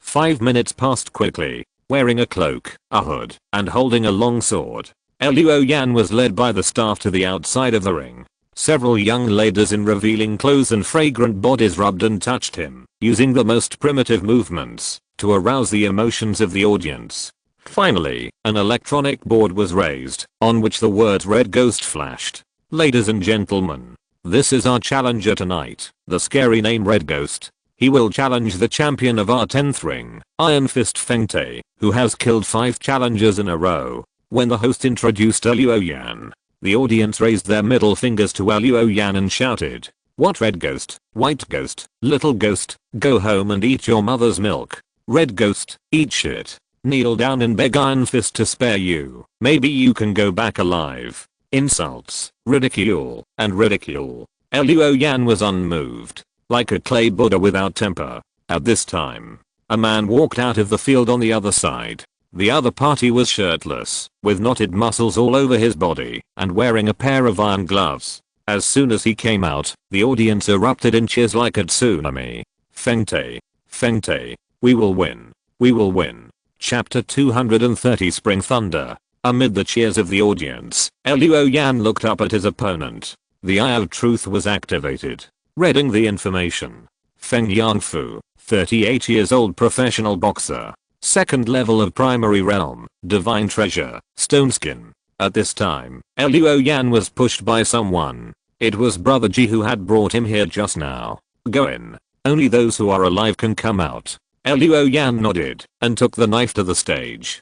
He got into the iron cage amid the booze and watched the two sexy women lock the cage door. On the other side, Iron Fist Feng Te also came in and moved his shoulders and neck. Then he grinned at Luo Yan and made a throat-cutting gesture. The host wearing sunglasses shouted, "The game begins." As soon as the game started, Feng Te began to circulate his energy and his skin became dark and stained with the color of lime. Obviously, he had used his divine treasure ability. He rushed over. With his iron-gloved hand, he blasted a fierce and fast straight punch. Bang! This punch hit Luo Yan's head. Beautiful. Feng Te, I love you. Little devil, get out of here. The audience shouted like chicken blood. The next second, they saw a knife flash in the iron cage like spring thunder. A white line was cut out. It pointed directly to the sky above the iron cage. A moment later, a cloud of blood mist sprayed up, and then blood drops fell like raindrops. Landed on the ring, on Luo Yan's face, cloak, and body. Bang! The boxer, whose original name was Feng Yangfu, fell backwards, and people saw that he was almost split from the chest to the head. At this time, Luo Yan put the long knife Huan Long into the sheath inch by inch. Finally, the long knife returned to the sheath, making a clear sound. Only then did people wake up from their dreams. Feng Te is dead. Just one knife. How is that possible? No, I bet my entire fortune on Feng Te. Feng Te, you are a piece of trash. You can't even beat a little ghost. I've supported you for nothing. The audience shouted and threw the white paper coupons in their hands to the ring. Suddenly, the white paper on the ring fluttered. It seemed like paper money burned for Feng Te. Under the ring, Brother Ji didn't wake up until his hand was burned by cigarettes. Oh my god. I found a treasure. Quick, open the door and let the red ghost boss out. The cage door opened. When Luo Yan walked out again, several licensed girls not only came over, but also tried their best to get close to Luo Yan with the most attractive parts of their bodies. Luo Yan frowned, restrained the urge to draw his knife, squeezed out of the rougerie, and was taken away by Brother Ji. Soon. Tonight, the news that the Red Ghost killed the Iron Fist with a knife spread in the underground world. When Luo Yan returned to the rental warehouse, he received two messages. One was that 50,000 work points had been transferred into an anonymous account. The other was from Zhang Ze, telling him that the next ring match would be held 3 nights later. Luo Yan took off his long sword Huan Long and all his clothes. He put them in the modified RV and left. In a blink of an eye. 3 weeks had passed. The summer vacation was coming to an end. On this day, Luo Yan was practicing. He was running Guanshanhe with all his strength. He felt an invisible barrier. This was a sign of a breakthrough. Luo Yan kept running the Yuan force in his body to impact this barrier. His Yuan Shen was also covered in golden light, and the golden light was coated on the phantom layer by layer, as if it had been coated with a golden body. I don't know how long it took. Suddenly, a thunderous roar sounded in Luo Yan's body, followed by dense and continuous explosions. The invisible screen was shattered by his Yuan force. At the same time, the golden light on the primordial spirit phantom suddenly shattered, and when this phantom reappeared, it seemed to be a little taller. The figure became clearer, especially the dragon wrapped around it. The texture was extremely clear, and the whole body was green, no longer transparent as before. This primordial spirit also broke through at the same time, revealing a sense of righteousness, as if a god had come to earth. Luo Yan opened his eyes and exhaled slowly. Finally, I'm now at the intermediate second level. After breaking through the first level of key intake, now, the acupoints in Luo Yan's body, the overflowing Yuan Li, are building connections with the meridians as bridges, thus opening up rivers. This is the key point of practicing the second level of the intermediate viewing mountains and seas. Connect all the acupoints that have been nourished and are overflowing with Yuan Li. Let the spring water overflowing from the spring eyes eventually merge into streams and rivers. Luo Yan observed himself. Then he had a thought. His body surface, even his cheeks and forehead, and his skin all floated with dragon scales. In addition, slightly raised, spike-like black keratin appeared on the fists, elbows, knees and other parts that can be used for attack. After a month of practice, Luoyang can freely retract and release the dragon scales and the keratin. In this state, his body is extremely strong. He can resist pistol bullets without using mystical arts. This is the change brought about by the dragon blood essence, and Luoyang can feel that this change is not the limit. Transformation into a dragon. This is the name Luoyang gave to this state. In the state of transformation into a dragon, his strength, physical strength, and even reaction and explosive power have been amazingly improved. In this state, the combat skills and mystical arts have also undergone a qualitative change. But this state will make it difficult for Luoyang to remain calm, and his heart will always be filled with primitive killing impulses. If he loses his way, Luoyang may become a human-shaped beast. At this time, his mobile phone rang. Luoyang put away his yuanli, and the shadow of his primordial spirit behind him also disappeared without a trace. Picking up the phone, it was a message from Zhang. There was an underground competition in the evening. This was the last one. Whoever won, Red Devil would be the champion. In the past 3 weeks, Luoyang had fought in many competitions. From being ridiculed and booed by the audience at the beginning to being popular and held in the palm of the audience's hand now, Luoyang had spread the name Red Devil thoroughly in the underground world of Qingyang. In order to cooperate with Luoyang's actions, the Qingyang Corps also did a lot of things. They spread rumors and traces of Red Devil in several surface bases to make the character of Luoyang traceable. They also added some types of ammunition to the small mecha according to Luoyang's wishes, such as flash bombs, tear gas bombs, and smoke bombs to enrich the tactics of the mecha. And all of this, it can be said, was prepared for tonight. Luoyang had a plan of his own, and the key to this plan was to win the competition tonight. At this time, he received a third message on his mobile phone. This message was still sent by Zhang. He wanted to meet Luoyang before the competition started. Here I am. Luoyang knew that Zhang wanted to tell him who he would kill after winning the competition. It should be one of the captains of Team 1 or Team 3. In other words, that underground competition could be held by a team in the Zuanming department to recruit new blood. If you're listening to this novel on a channel other than Fanfic World, it means they downloaded and uploaded it without effort. We cordially invite you to visit our channel, Mundo Fanfic Novelos. There you'll find the original version of this story and you can explore many other novels of various genres. We're waiting for you to immerse yourself in a world of incredible novels. Chapter 231 Yukiishu. This time, when I met Zhang, it was not in that tea house. Instead, it was in a messy place. The two stood on the rooftop, looking around. The cement buildings were high and low, and the antennas on them were crisscrossed. The street market below was so simple, dilapidated, and crowded. But the street vendors and pedestrians coming and going made this place look busy, with a sense of fireworks. This is similar to where Zhengshan and his family live in Guangling City. They are all old, dilapidated and small places. It seems that no matter whether it is the big city on the surface in the past or the underground city now, there are some corners for those less glamorous souls to live. I like it here, Zhang said with a smile. I climbed up from such a small place. Do you eat dog meat? He pointed in a direction casually. There is a store there, and the dog meat hot pot is good. I'll take you to try it when I have time. Luoyang glanced at it indifferently. Then he said, who do you want me to kill? Zhang snorted. You're so impatient. But young people are like that. That's good too. No drag. He took out a tablet, handed it over, and said, but are you sure you can beat your opponent tonight?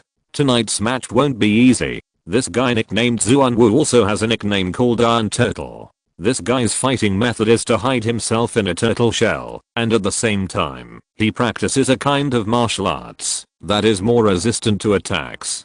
Plus a thick shield and a heavy gun. When he is in an invincible position, he can attack at will. Many people have suffered under his tactics. The spectators in the underground arena don't like him, but unfortunately, no one has been able to kill him until now. Luoyang didn't answer, but took the computer and looked at it. There was a woman on the screen.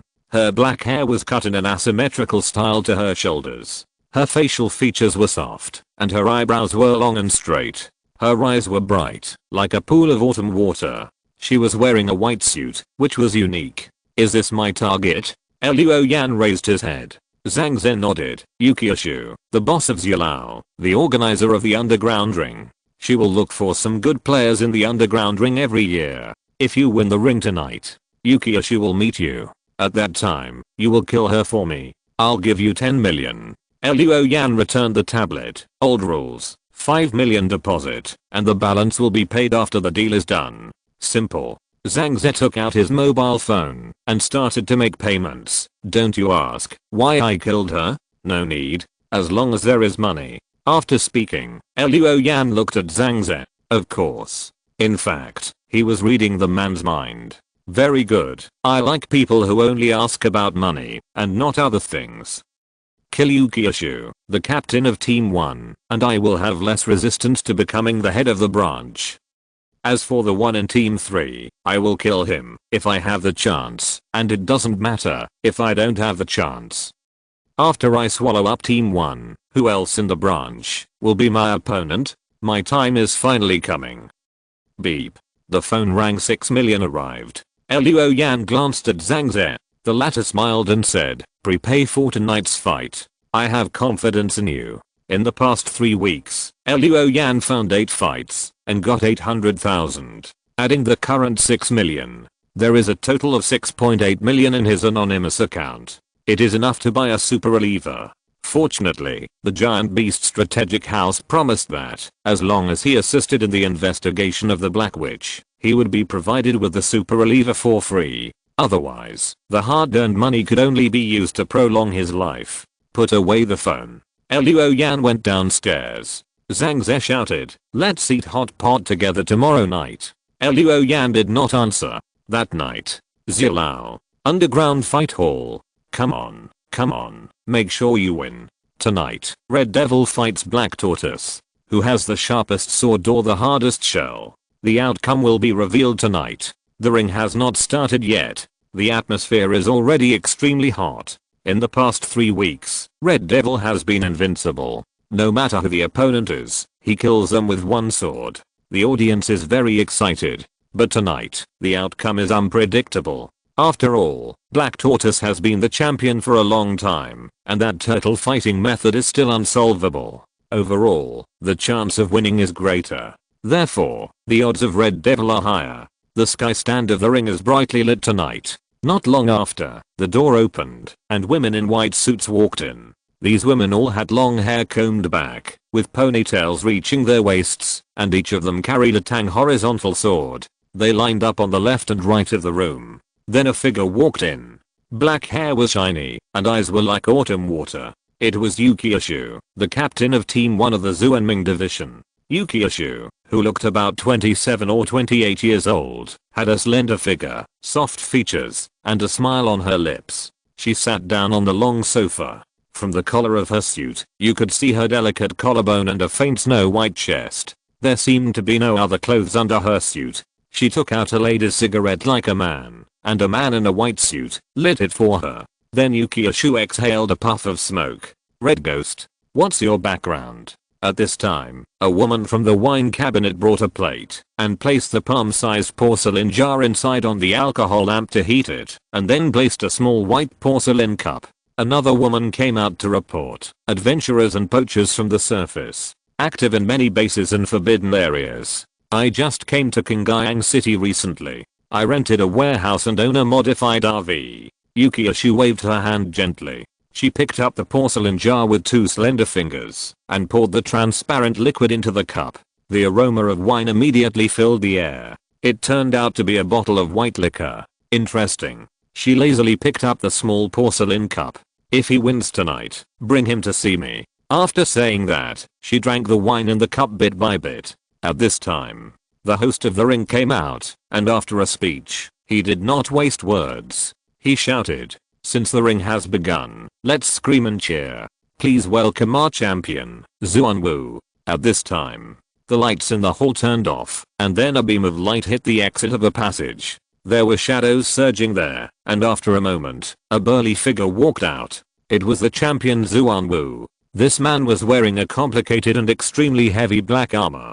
Unlike usual, this armor had a lot of straight thorns tonight. This thing would pierce a hole in the body. Even if it didn't pierce the vital part, if it was not treated in time, it would cause excess of blood loss and death. In addition to this set of armor, Xuanwu also carried a thick shield and a heavy gun that could fire bullets. Armed to the teeth. When he walked out, he was not greeted with cheers, but boos.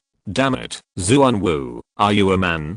Dare you take off your armor and fight once, just once? Damn it, this thing is not a turtle tonight, but a hedgehog. I'm starting to worry about the red ghost. Referee, this is unfair. Why should my red ghost fight this turtle? Let him take off this turtle shell before going up. Facing the boos, Xuanwu was unmoved. He sneered in his heart. You know shit. Only when you stand can you output. Only when you are alive can you win. Is it useful to be cool? I'm wretched, but I live a long life. Chapter 232, Crushing. Although the skystand had floor-to-ceiling windows made of bulletproof glass to separate the inside and outside, the sound from the ring still came in. Yukiyoshu casually picked up a peeled orange, broke off the pieces one by one, and put them into his mouth to chew gently. He chuckled. Experts look at the doorway, while laymen look at the excitement. Xuanwu's outfit is indeed not good looking, but can appearance be eaten as food? Yukiyoshu smiled. The red ghost looks good, but he is about to die, so what does it matter if he looks good? Come. Yukiyoshu waved his hand and said to a woman in a white suit, go and bet 1 million for me, and bet on the red ghost to win. The woman showed a puzzled expression.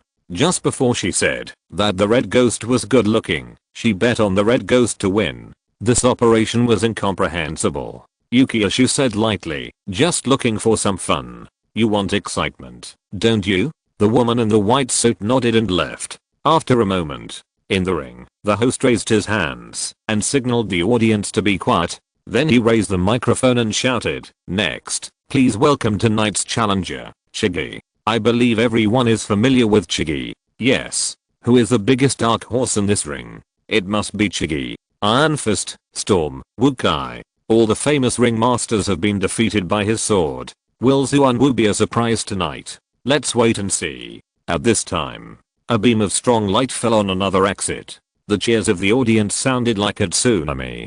Chigi. Chigi. Chigi. Beat him hard. I'm betting my whole fortune on you. Chigi, kill this old turtle, and your sister will sleep with you tonight. Wave after wave of voices almost blew off the roof of the ring. Among all the voices, the most unpleasant one was Xuanwu. He whispered in his helmet, which only revealed his eyes. I want to see how long you can be so proud. Wait and see how I will kill you. Just then, he saw a black shadow bending down and walking out of the passage in the distance. Xuanwu was stunned. The exit of the passage was 3 meters and 3 meters high. Is the red ghost that high? Does he need to bend down to get out? Bang! Another muffled sound came. It seemed that the arena was shaking. The stands in the air. Yukiyoshu, who was sitting on the sofa, had a flickering look in his eyes, and then laughed dumbly. Actually, it seems that I also underestimated this guy called Red Ghost. At this time, the arena became quiet. Hundreds of people, with pairs of eyes, looked at the huge figure coming out of the passage. A nearly 4-meter steel body, a glowing engine, and a glittering energy node. The main color is red, with black and gold paint. Add a glaring evil ghost mask. This is a large-sized red ghost. Mecha? Xuanwu's face turned green in his helmet. Yes, it was a mecha. A small mecha. Smooth outer armor without a scratch. A long alloy sword slung diagonally behind his back. Standing forward, even Xuanwu, who was nearly 2 meters tall, looked like a child in front of this mecha. After a while, Xuanwu was the first to shout, "What a joke. How can you use a mecha? Host, this is against the rules. This is unfair." The host hasn't responded yet. There was already a booing in the audience. Aren't you ashamed to say that? Aren't you carrying a turtle shell? Why, you can carry a turtle shell yourself, but you can't let others use a mecha. You are so hypocritical. There is no rule that says you can't use a mecha. If you have the ability, you can get one too. Ridiculing and mocking. You say one thing, I say another. Xuanwu almost wanted to find a crack in the ground to hide. The host coughed and said, sorry, Mr. Xuanwu. There is no rule in our arena that says you can't use mechs. If you don't want to fight, you can choose to surrender. Hearing the word surrender, Xuanwu looked up at the stands in the air. Seeing the lights on there, he gritted his teeth. Fight. I don't believe this. The host nodded. Very good. Now please invite both parties to the stage. The mecha obviously couldn't get into the iron cage. So the organizer simply raised the iron cage. Luo Yan controlled the mecha to the stage. The host shouted, start. Xuanwu immediately raised his shield, took his usual approach, and provocatively said, come here.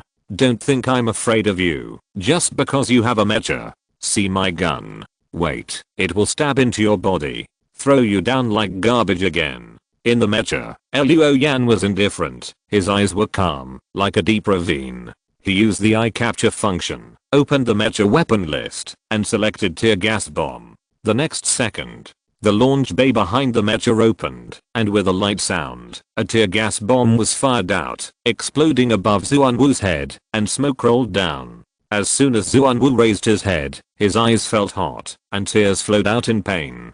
Tear gas bomb? Despicable. This is not over yet. After the tear gas bomb, the mecha fired flash bombs and smoke bombs in succession, although the effects of these bombs overlap and repeat. However, Luo Yan has always been cautious. Anyway, now that he is rich, using a few more jamming bombs in exchange for a chance of victory, this is not a loss at all. Suddenly, Xuanwu was greatly disturbed. His eyes were almost useless. Luo Yan put away his knife, controlling the mecha to rush up. Xuanwu is still a bit of a real talent. Since his eyes can't be used, he uses his ears. Use sound to lock the opponent's position, and practice the skills.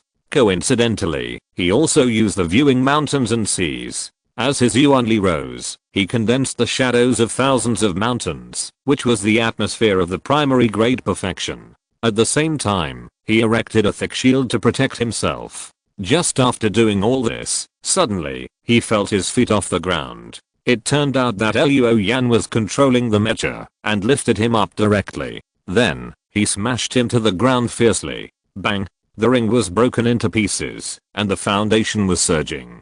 Xuanwu was almost embedded in the rocks. The mecha kicked up again. Like kicking a football, it kicked Xuanwu out of the rocks. Whoosh! A sound of breaking air sounded in the ring, and people only felt that their eyes were blurred, and Xuanwu had crashed into the wall. The wall burst into a huge crack, which spread upwards. At this time, Xuanwu had already left the ring. He spat out a mouthful of blood, pressed his hands on the wall, and pushed himself out of the wall. As soon as his feet landed, the red mecha was already in front of him. A violent uppercut hit Xuanwu's chin hard, and the whole person was lifted off the ground. Then his feet were caught by the mecha. Then the mecha grabbed Xuanwu, and slammed him to the ground again and again, just like hitting a sandbag.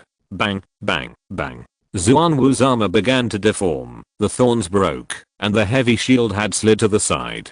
The ground was broken, and gradually stained with blood. At this time, there was no other sound in the arena, except the sound of the mecha hitting Xuanwu. Chapter 233 Luxurious Information. Xuanwu looked miserable at this moment. The armor on his body had been deformed. Even with the protection of heavy armor, he was now vomiting blood and suffering internal injuries. Xuanwu never dreamed that his opponent tonight would be a mecha. Although it was a small mecha, it was not something that human power could contend with. His turtle tactics were completely useless in front of the absolute power of the mecha. Seeing that the turtle shell was about to be broken, Xuanwu gritted his teeth and burst out a wave of yuanli. The phantoms of thousands of mountains appeared around him. He roared and stabbed out with all his strength. This shot was quite powerful. Like a black dragon, it pierced the chest of the mecha. And it happened suddenly. Xuanwu felt that, even if he didn't pierce through, he could at least force the mecha away. Unexpectedly, the opponent seemed to have known that he would come up with this move, and moved sideways in advance, around his left side, making his shot miss. At the same time, the mecha kicked Xuanwu into the air. Fuck you, bastard. He was kicked like a ball again and again. Do I, Xuanwu, still have any face left? At this time, something was fired from the launch bay behind the mecha, and it suddenly came in front of Xuanwu. In midair, Xuanwu could not change his position and could only defend with all his strength. Boom. He originally thought it was another flash bomb, but this time, it exploded with a high temperature, scorching flame. Incendiary bomb. The incendiary bomb fired by the mecha, to be precise, was a napalm incendiary bomb.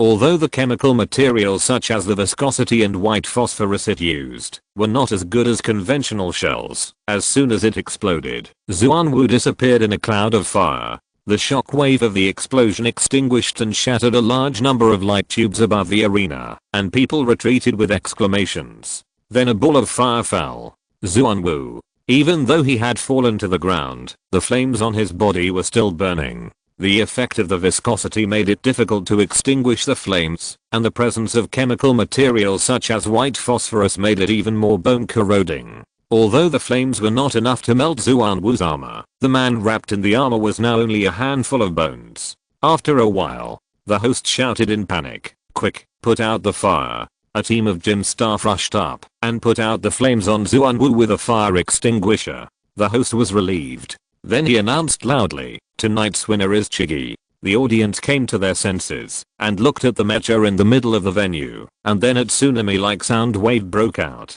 They had forgotten about Xuanwu, who was burned to bones. Now, Chigi is their god. Chigi. Chigi. So handsome. Chigi, I want to have a baby with you. Well done, Chigi. Finally we don't have to watch that iron turtle show off on the stage anymore. In the mecha, Luo Yan was indifferent. He knew that if one day he was killed on the stage, these people would not shed a tear for him.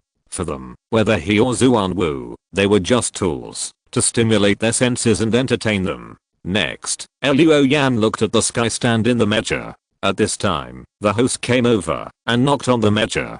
Then he whispered, "Brother Chigi, you performed well. You have successfully attracted the attention of Boss Yu. Get out of this thing quickly. Boss Yu wants to meet you." A moment later, Luo Yan came to the gate of the stand holding the long sword Huan Lang. A woman in a white suit stretched out her hand and motioned Luo Yan to hand over the sword. Luo Yan glanced at her and put Huan Lang in her hand. Another white suit opened the room.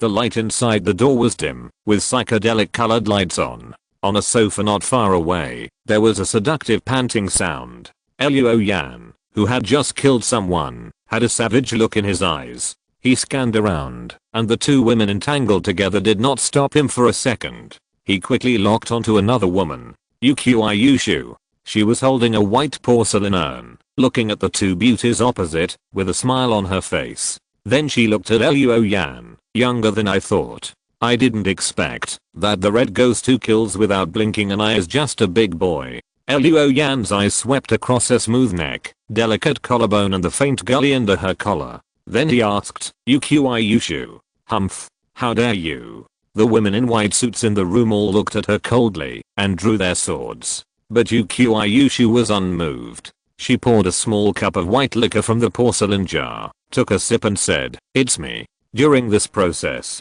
Luo Yan had activated the Eye of True Suchness and read the line of information. Compared with a month ago, the information he could obtain increased. Yushu, 27 years old, captain of the first team of the Black Witch Xuanming Department. Divine treasure, Moon in the Water. Kung Fu, Teikai Needle Forging Kung Fu. Realm, Advanced Level 4. Combat skills. 1 Water Wheel. 2 Tide Roll. 3 Dragon Sucking Water. Footwork. 1 Phantom Step. 2 Dark Flow Step. Secret Technique, Flowing Water. Unique Skill, Water and Moon Dance. Seeing this information, Luo Yan's breathing sank slightly. Very strong. This woman is very comprehensive except for not knowing the mysterious arts. Combat skills, footwork, secret techniques, and unique skills. She actually knows everything. Her information is the most luxurious one Luo Yan has seen recently. Calm down. Luo Yan said in a low voice, "According to the plan, your life is worth 10 million. Deng deng deng." On both sides, 8 people in white suits took a step forward. Tang swords were raised and pointed at Luo Yan. Invisible sword energy, wave after wave, hit Luo Yan.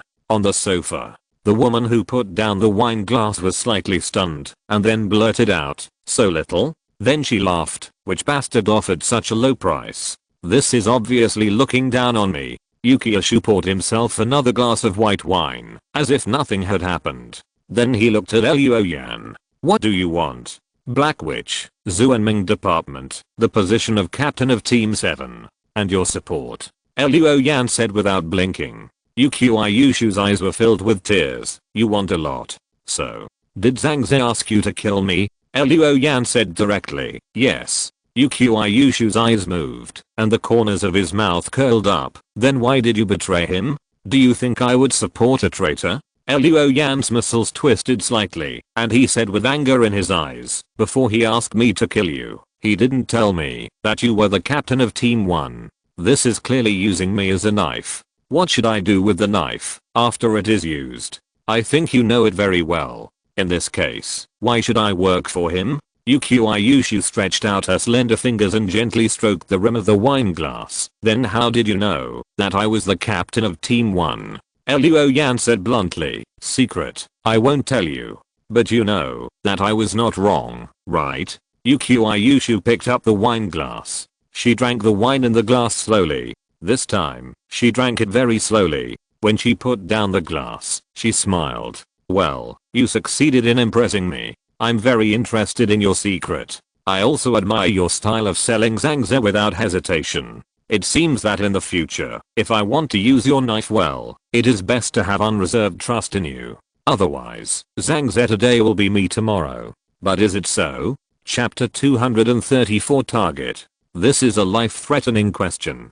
Luoyan did not answer. Yukiyashu did not ask further. She raised her head and looked at Luoyan. "Do you know? You saved your life. Of course. If your secrets were not so tempting, I would still kill you. Because you are dangerous. I can feel it. Although I like to seek excitement, it is based on the premise that my own safety can be guaranteed." Luoyan looked at her, first with a confused look in his eyes, and then wanted to peek into her thoughts. The result, just like Ziyan, Luoyan could not see the thoughts of this woman. He frowned slightly. Suddenly, an idea flashed. "It seems that I'm not the only one who wants to sell Zhangze. This is not difficult to guess." Yukiyashu's sentence, "You saved your life," the subtext is, "I knew your purpose long ago." It can be inferred that someone sold Zhangze, and it must be Zhangze's confidant. Otherwise, there is no way to know about this. Yukiyashu chuckled. "It's rare. You're not old, but you're ruthless and smart. You have a bright future, little guy." She gestured. Luoyan heard the door open. Then a familiar voice rang out. "Haha, congratulations, Brother Chigi, for being appreciated by Boss Yu. I'll have to cling to you in the future. Fake Taoist, Wenzhou." It was him. Luoyan was a little surprised. At this time, Yukiyashu laughed. "Taoist, don't speak too quickly. I just won't kill him now. But if I want to support him, it depends on what he can give me." Luoyan didn't look back at Wenzhou. He said directly, "Zhangze's head. And, support you to become the branch director." Yukiyashu's smile deepened. "Zhangze's head? Haha. Do you think his high-level realm is made of paper? Can you take his head?" Luoyan said confidently. "There will always be a way." Looking at him, Yukiyashu nodded. "Then convince me." She stood up. "Use your strength to convince me." Asterisk asterisk asterisk in the Jufu restaurant, which is across the street from Zilao, in a private room on the second floor, Zhangze stood at the window, looking at Zilao from afar. Wei Junai behind him said, "The red ghost has killed Zuanwu. When I came out, I saw him being invited by Yukiyashu." Zhangze nodded. At this moment, Zilao exploded. A black shadow crashed out of the flames and debris. The main color was red, with black and gold as the accents. The mecha with 3 colors painted on it, running at full power on the street, knocking over many cars along the way. In Zilao, a team of people in white suits rushed out, shouting and cursing. Then, people in white suits rode motorcycles and chased the mechs. Zhangze's eyes lit up. He turned around and said, "Let's go back. Notify Wenzhou and ask him to go to Zilao to inquire later." Back to his own tea house, Zhangze drank 3 pots of tea before the fake Taoist priest in purple robes came back. "How is it?" Zhang Ze asked immediately. The fake Taoist priest Wenzhou shook his head. The situation is not very clear. I only heard that the red ghost drove Mecha to blow up Zilao. As for Yukiashu, I heard from her subordinates that she was fine. When I went there, I heard that Yukiashu had already left. Zhang Ze put down the teacup. His smile gradually widened. She was fine. What a good saying of being fine. It seems that the red ghost should have succeeded. Wei Junai looked at him in confusion. Zhang Ze laughed. Yukiashu, that woman, I know her too well. If she is really fine, the red ghost has no chance to leave. Haha, even if Yukiashu is not dead now, it is estimated that she is in a bad state. That night, the old city was bustling with people, and it was not until the next day that it returned to peace. 2 days passed like this. 2 nights later, Luo Yan wore a pair of plain glasses, carried a backpack, and wore sportswear. He looked like a student. He walked on the narrow street, stepped on the juice that the nearby street vendors had casually splashed on the road, and walked under the lights of various signs. Thinking back to 2 days ago, that night he followed the original plan and directly confronted Yukiashu and sold Zhang Ze in exchange for his goal, the position of captain of the 7th team of the Zuanming department. Luo Yan never wanted to go up step by step with Zhang Ze from the bottom. That would be too time consuming. He didn't have that much time to waste on this. What's more, Zhang Ze had bad intentions. He wanted to get rid of his sword after using it. Luo Yan would not be polite to him. In the Zilao arena, Luo Yan threw out some trump cards and convinced Yukiashu. So tonight, he was here. Otherwise, he might have been thrown into a trash can now. Or he might have escaped from Zilao by chance, but his plan to sneak into the Black Witch would definitely fail. Not long after, Luo Yan smelled a fragrance. He looked up. There was a hot pot stall on the corner of the street. At this moment in the middle of the night, there were diners and twas and threes. In it, Luo Yan saw Zhang Ze. He walked over. When he came in front of Zhang Ze, the man didn't recognize Luo Yan for a moment. Because tonight, Luo Yan's edge was gone. He laughed dumbly. Good guy, I almost didn't recognize you. Hurry up and sit down. Then he called, boss, the dishes are served. Soon, the hot pot soup was served on the table. The charcoal in the small stove below was burning red, making the milky white soup in the pot bubble up and down. There were spices such as amomum villisum, nutmeg, cloves, tangerine peel, cinnamon, star anise, and wolfberry rolling in it. In the middle of the night, smelling the meat aroma really makes people's appetites. Zhang Ze took a bowl and scooped the soup and meat for Luo Yan. He said, this is the dog meat hot pot I told you about that day. It tastes very good. Try it quickly. Luo Yan didn't rush to use his chopsticks. He opened his backpack and took something out of it. He handed it to Zhang Ze. It was a square black box. When the box was opened, a chicken heart jade pendant was placed inside. Zhang Ze's eyes lit up immediately. His mind was all on this jade pendant. He was totally unaware that when Luo Yan handed over the box, his little fingernail scratched his wrist lightly. Zhang Ze took the box and looked at it carefully. Then he said, this is something that Yukiashu had with her. I heard that it was passed down to her by her mother. She treasures it like a treasure. Luo Yan shrugged his shoulders, indicating that he didn't know the value of the jade pendant. Zhang Ze closed the box and nodded. It seems that Yukiashu really fell into your hands. How did you do it? Luo Yan looked around, leaned towards Zhang Ze, and whispered, when I saw her, I told her that you sent me to kill her. As soon as she was distracted, Luo Yan's voice lowered. Just then, a car passed by, and the wind whistled, so Zhang Ze couldn't hear clearly. He couldn't help but move forward. What about you? I am like this. Luo Yan's face suddenly became ferocious. He punched out from below. Yuan Li burst out. The sound of the punch roared. Zhang Ze fell out in response to the punch, rolled twice, and half squatted on the ground. How dare you? Before he finished speaking, he saw the scalding hot pot, along with the sauce, flying towards him. Chapter 235, Fierce Battle. Luo Yan knew that he was not good at the mysterious arts. So when he made a move, he did not seal and release the mysterious arts. Instead, he bought time. When he swept the hot pot towards Zhang Ze with his backpack, He took out the ring dragon from the backpack.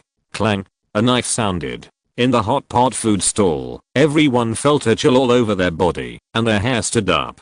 Then they exclaimed. They saw a student brother draw his knife and chop, throwing out a full arc of light, breaking the soup in the iron pot, and chopping at the half-century-old man with a poor posture. At the same time, the bloodlight around the student brother emerged and gathered, wrapping his body. From a distance, it seemed as if it was on fire, and it looked like a bloody ghost crawling out of hell. Secret method, blood surer. Zhang Ze was shocked at this time.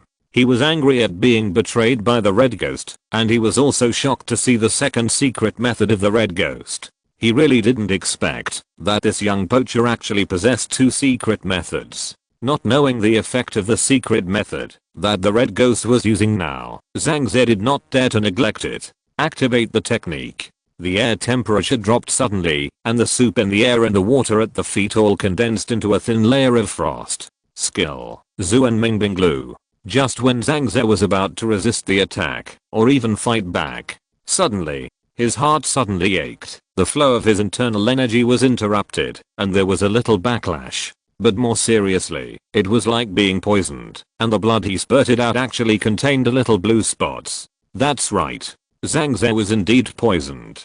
Previously, a venomous snake of the Chu family tried to assassinate Luo Yan but failed. After being killed by Luo Yan searched the poison in the bag. In the past 2 days, Luo Yan took them out and did some experiments and found 2 bottles of poison inside. One bottle is highly toxic, but it takes 20 to 30 minutes to take effect. The other bottle is slightly less toxic, but it takes effect quickly and will take effect within 2 or 3 minutes. Just now, when Luo Yan handed the box containing the chicken heart jade pendant to Zhang Ze, he scratched his wrist with his fingernails, and he had already given Zhang Ze that kind of fast-acting poison. Now the poison in Zhang Ze's body has taken effect, his chest is in pain, and it seems difficult to circulate his energy. When he rolled over reluctantly, although he avoided the vital parts of his head and chest, he was still slashed on the shoulder by Luo Yan. Ring dragon slashed and wiped. With a puff, a large amount of blood spurted out of Zhang Ze's shoulder and spilled all over the ground. In addition to the knife, his wound was also flashing with a layer of black and red brilliance. That is blood evil, which will prevent the wound from healing and continue to make the target lose energy and vitality. So in Luo Yan's eyes, Zhang Ze's blood and energy are constantly decreasing. Zhang Ze covered his shoulder with his hand and originally wanted to use his energy to contract his muscles to stop the bleeding, but there was no response. He stretched out his hand and wiped the wound, and his flesh suddenly turned blue and white, and a thin layer of frost appeared on the surface. Zhang Ze used his skills to freeze the wound, but even so, blood still slowly precipitated from the thin frost. This abnormal phenomenon was obviously caused by the opponent's secret method. Poisoning and bleeding. Zhang Ze had never encountered such a dangerous situation, but he remained calm. He clapped his palms and pushed, and a brilliant blue light burst out immediately. In the blue light, sharp frost spikes shot out towards Luo Yan. Zhang Ze wanted to force Luo Yan back. At the same time, he could find time to send a signal. Naturally, he would not meet Jiuying alone. Wei Junai, Wen Zhao and other 10 or so good players in the team were ambushing around. Originally, Zhang Ze also planned to deal with Jiuying's killing sword tonight to avoid being traced back to him by Yukiishu's men. Now it comes in handy. Unexpectedly, facing Zhang Ze's ice spikes, Jiuying seemed to have foreseen it. The long sword had already danced into a sharp cold light, picking up and splitting the ice spikes one by one. If it couldn't be picked up, it would just hit it directly, and even if the ice spikes hit the body, it would rush over. Zhang Ze's eyelids twitched. He knew the power of his ice spikes very well. There was no way he could take them so casually. I don't know what kind of protective gear the Red Ghost wore under his sportswear, but he managed to withstand 4 or 5 of them without any injury. Luo Yan naturally didn't have any protective gear under his sportswear, but he had used the dragon transformation to make dragon scales appear on his chest and back. Those ice spikes that could penetrate iron plates only pierced his sportswear, but couldn't pierce Luo Yan's strong body at the moment. With the help of the dragon transformation, Luo Yan is not only physically strong now, but also has achieved qualitative improvements in many aspects. A surge of evil and resentment surged in his heart. He originally looked ferocious when using the blood Shura, but now he is even more ferocious. Using the dragon transformation to withstand the ice spikes, Luo Yan earned time and opportunity to get close to Zhang Ze. The long sword exploded with thunder, wrapped in a sharp roar, and slashed towards Zhang Ze. Combat skills, thunder. In the past, Zhang Ze would not have taken this basic combat skill seriously. But now when the red ghost used it, he saw behind the young man a huge beast with spikes, horns, long beards, and dragon-like and lizard-like creatures appeared in the blood red light rising up. The beast opened its mouth and let out a silent roar, and the red ghost's knife was immediately like a god's help. Like a dead tree, it smashed several ice walls raised by Zhang Ze with one sword. The sword was unstoppable. It passed across Zhang Ze's chest. The hot blood gushed out like a spring. It dyed Luo Yan's face and body red. It also made Zhang Ze scream and retreat. Zhang Ze began to panic. He and Luo Yan had fought for several rounds. The noise was not small. The customers and bosses of the food stalls had all run away. But his team members had not arrived yet. At the same time, Zhang Ze was stabbed twice, and his chest was in constant pain. From time to time, he spit out poisonous blood covered with blue spots from his mouth. Although he was one level higher than the red ghost, now Zhang Ze actually had no chance of winning. Zhang Ze's spirit was weakened, but on the surface, he became even more fierce. He directly condensed his blood into a sword, and fought against the red ghost without dodging or retreating. Luo Yan also encouraged his Yuanli. His eyebrows were raised like a quenched blade, and he was full of murderous aura. He attacked Zhang Ze. Zhang Ze slashed him with a sword, and he slashed Zhang Ze with a knife. The swords of both sides did not collide once. They all rushed towards each other's body. Let's see who will kill who first. The light of the sword, the shadow of the sword, the blood, and the strong wind. In the small hot pot restaurant, the sound of the wind kept exploding. In a blink of an eye, Luo Yan and Zhang Ze didn't know how many rounds of swords and swords had exchanged. Another sword was slashed. Zhang Ze grinned at this time. His eyes were red, and he roared fiercely, "Destroy." Suddenly, the whole hot pot restaurant was covered with thin ice lines, which crisscrossed. Luo Yan was at the center of these ice lines. With a loud shout from Zhang Ze, all the ice lines exploded together, forming a terrifying cutting force. Luo Yan's clothes first exploded into millions of butterflies. Then the phantom of the mountains disappeared. Finally, countless sparks jumped all over his body, and blood spurted out from the gaps between the dragon scales. Luo Yan groaned, and his body shook. Zhang Ze was shocked. He just used his trump card and thought that the red ghost would be smashed to pieces. In the end, it only left hundreds of tiny cuts on the opponent's body, and these cuts were far from the point of exposing the bones. How strong is this guy's body? Just when Zhang Ze was shocked, Luo Yan's eyes suddenly became sharp and shone with dazzling light. These two divine lights made Zhang Ze feel a faint pain, as if his skin was pierced and scratched by the red ghost's gaze. Chapter 236, Eyes on the Flying Bird. In the divine light that seemed to cut his skin, Zhang Ze saw the red ghost rushing at him, and he was unable to react. He was pressed on the neck by the other party with a knife, and then he grasped the handle of the knife and pushed it across a flash of fireflies. Zhang Ze suddenly lost all hope. He felt that everything was over. The next second, he saw the red ghost again. Seeing the divine light in the other party's eyes, rushing at him, and slashing with the knife. Over and over again. Zhang Ze kept repeating the process of being wiped out by the red ghost. Finally, he collapsed. No one can watch themselves being killed continuously and remain indifferent. In particular, this process seems to be in a cycle forever. There will never be an end. Zhang Ze hugged his head and screamed. His facial features were distorted, and his eyes bulged. At this time, he saw the red ghost rushing over again. If he had the idea of resisting before, after being wiped out many times, he has given up. Anyway, after death, it is just the beginning of another reincarnation. The red ghost figure approached. Sweep the knife horizontally. Zhang Ze felt a chill on his neck, and his hot blood just spurted out. Something is wrong. Or thought flashed through Zhang Ze's mind.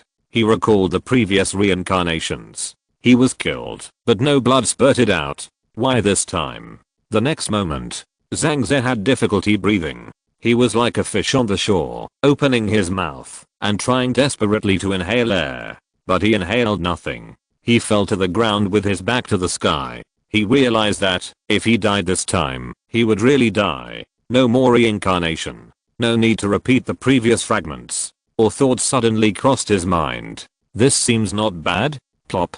Zhang Ze's body fell heavily to the ground. Luo Yan then exhaled a breath with a deep chill. Although Zhang Ze had experienced countless reincarnations just now, those experiences seemed long. In fact, they were just a blink of an eye. This was because those experiences happened in his mind. But the scene in reality was, Luo Yan's eyes shone sharply, and then he stepped forward and cut Zhang Ze's neck with a knife. The reason why Zhang Ze fell into that nightmare-like reincarnation was because of Luo Yan's unique skill. Eyes that cut off flying geese. In Ming Dynasty, Anonymous's Ming Feng Jiuying Zagu said, "This feeling has not been expressed in words, but tears have melted first. From now on, I will leave you with eyes that cut off flying geese." This sentence describes the sadness of parting. But when Luo Yan used it, he used his eyes to affect Zhang Ze's mind, causing him to fall into an endless cycle of pain. As a result, his mind was lost, and he was killed by Luo Yan without any resistance. Now Luo Yan can only use it roughly, and this unique skill can work. It is because of a series of factors such as Zhang Ze's poisoning, bleeding, and serious injuries. As a result, his mind is not firm enough, so there is an opportunity to take advantage of it. If this move is used before the battle, the effect will be greatly reduced, and I'm afraid it can only make Zhang Ze's mind dazed for a while. But then again, if Luo Yan can use this unique skill perfectly, it will definitely be the best starting move. Moreover, at that time, once the mind is broken by this attack, it is not just as simple as being affected. I'm afraid that those with weaker wills will be wiped out by this move and become a walking corpse. Now, Luo Yan successfully wiped out Zhang Ze, who was one realm higher than him. But winning was not easy at all. He used poison, secret method, dragon transformation, and unique skills. The only trump card left was the primordial spirit shadow. The others were basically thrown out. Only then did he kill the captain of the 7th team of the Zuanming department. In addition, although he relied on the tyrannical body of dragon transformation and the high defense effect of viewing mountains and seas, he was able to fight back against the attack of a high-level master. However, he was also injured in many places, and the coldness released by Zhang Ze's icy technique invaded his body. If it were not for the posture of dragon transformation, Luo Yan would probably have coagulated blood and damaged his internal organs by relying on viewing mountains and seas. At this time, several cars whizzed up the street and stopped near the hot pot food stall. The car doors opened, and women in white suits holding tang swords came out of the cars one by one. They lined up in 2 rows. Yukiashu then came out of the car and walked over, entered the food stall. He glanced at Zhang Ze, who was lying in the sewage and blood. There was no expression on his face. Luo Yan picked up the box containing the chicken heart jade pendant. The things in it were indeed Yukiashu's things. After getting Yukiashu's recognition last night, she lent this jade pendant to Luo Yan to gain Zhang Ze's trust. Luo Yan threw the box over. Yukiashu caught it. He smiled and put away the jade pendant inside. "You really did it. Very good. I will support you to become the captain of Team 7. I promised you something, and I will do it. I will arrange this later. You go first. I will take care of it." Luo Yan put the ring dragon back into the backpack.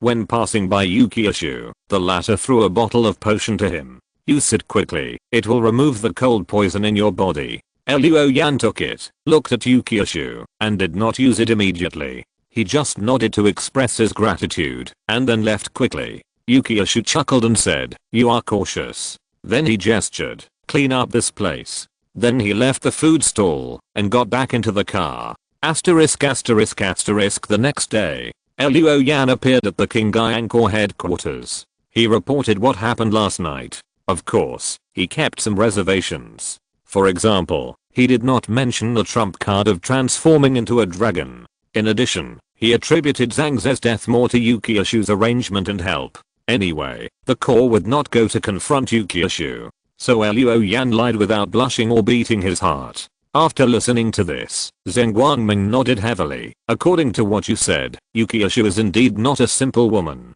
You did a good job. Although there was the arrangement and help of that woman, it is really surprising that he could fight a captain of the higher level realm. You should continue to follow up on the Black Witch line. Make sure to find out the current size and strength of this organization and what their goals are. Luo Yan nodded.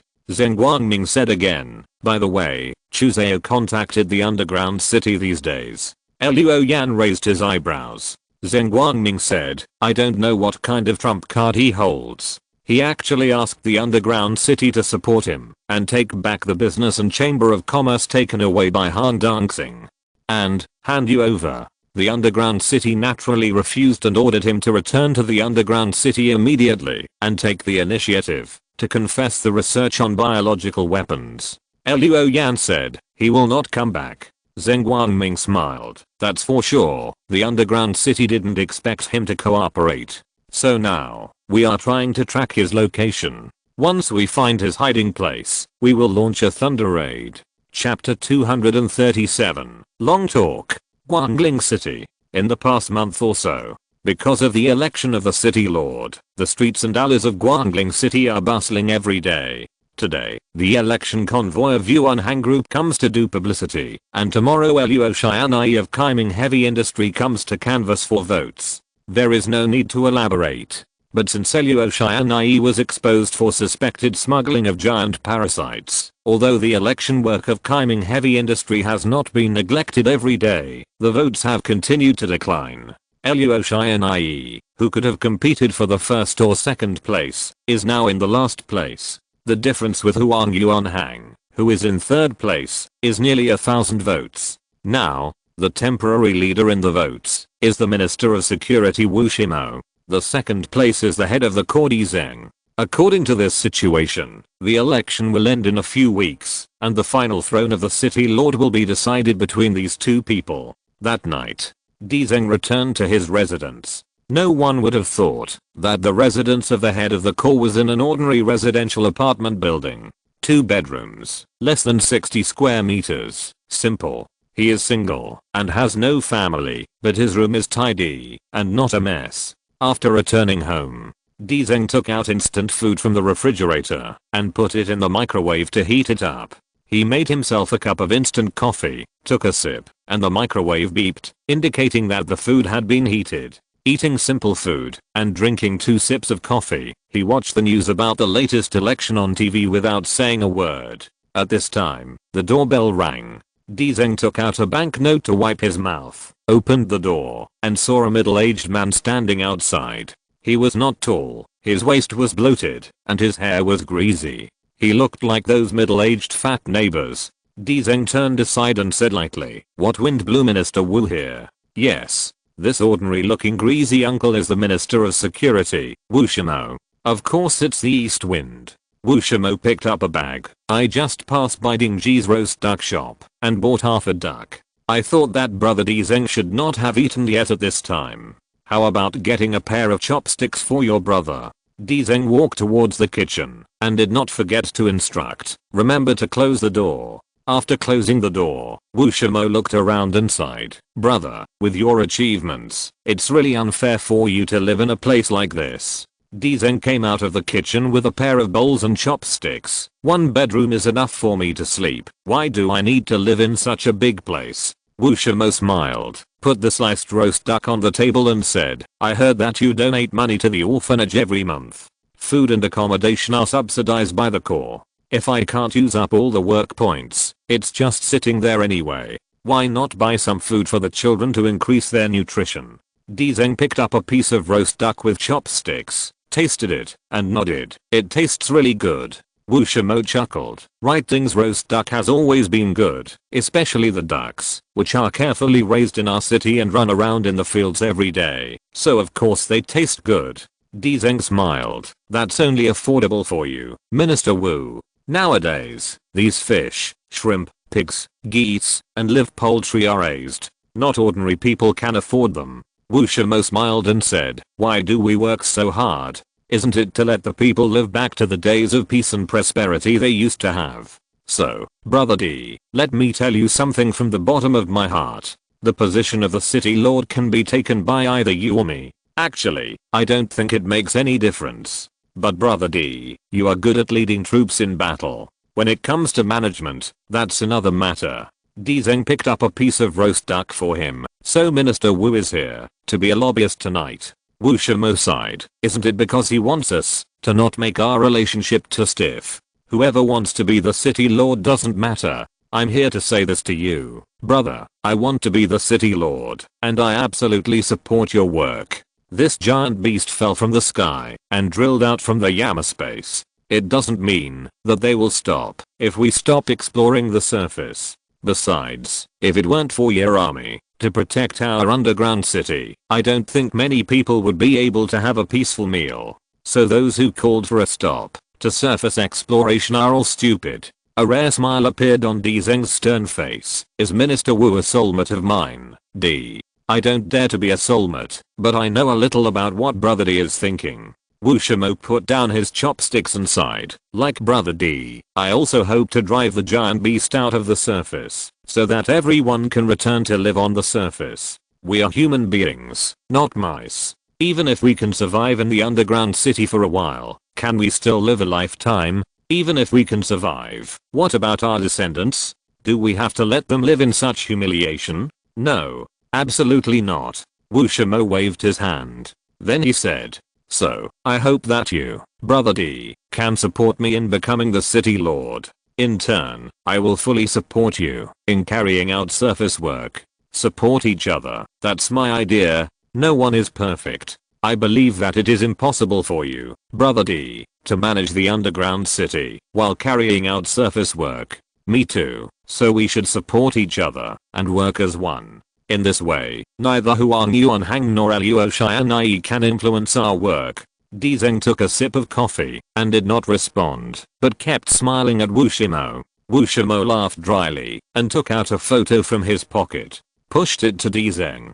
Leo Zhang, Zhang Chunqiu. It was him who was planning to take your core supplies at that time. It was also him who asked our action team to go out secretly. He is a cancer in our security department. It took me a long time to investigate before I found him. We have conducted an internal interrogation today and stripped Zhang Chunqiu of his position. He has now been put in jail. I promise you that in the future, neither the security department nor other departments will do anything that harms the interests of the core. He smiled again. Of course, if I can't become the city lord, I can only guarantee our own security department. Without waiting for Zeng's reply, Wu Shimo stood up. That's all I want to say. I won't bother you, Brother D. You can think about it and get back to me. Even if you don't want to support me, that's fine. At most, we can have a real fight. But no matter what the outcome is, Brother D, I always respect you as a man and am willing to make friends with you. Goodbye. Zeng sent him to the door. After the door closed, he smiled bitterly. After finishing his meal in silence, Zeng sent a message to Wei Fenghua, telling her about Wu Shimo's visit, and finally said, old Wu is right about one thing. I really don't know how to manage, and I don't want to waste my time on this. I don't know if he means one thing. If only I could hear his inner voice. If you're listening to this novel on a channel other than Fanfic World, it means they downloaded and uploaded it without effort. We cordially invite you to visit our channel, Mundo Fanfic Novelos. There you'll find the original version of this story and you can explore many other novels of various genres. We're waiting for you to immerse yourself in a world of incredible novels. Chapter 238 Number 0. Qingyang City, Yuhei Hotel. It was the same box as last time. But when Luo Yan walked in, he found that the twin sisters that Han Dancing often brought with him were not there today. Instead, there was another woman. A woman with long straight black hair, wearing a pair of glasses, extremely beautiful but almost expressionless, and no warmth between her eyes. Guanqi. Zhao Luo, let me introduce you. Han Dancing was making tea himself. This is Miss Guanqi. Miss Guanqi helped us a lot this time. Just like I said in the message, we found Chu Zhao. Luo Yan glanced at Guanqi and nodded slightly. Just as Han Dancing said just now, he came to Yuhei today because this man said he had found Chu Zhao. Unexpectedly, he actually asked Guanqi for help and asked Xing Feng for help. Han Dancing seemed to be unaware that Luo Yan and Guanqi had known each other for a long time. He laughed and said, I have been looking for that old guy Chu Zhao, but he hid too deeply. And to be honest, looking for people is not my strong point. It is better to let experts do professional things. Miss Guanqi and her team are experts in this field.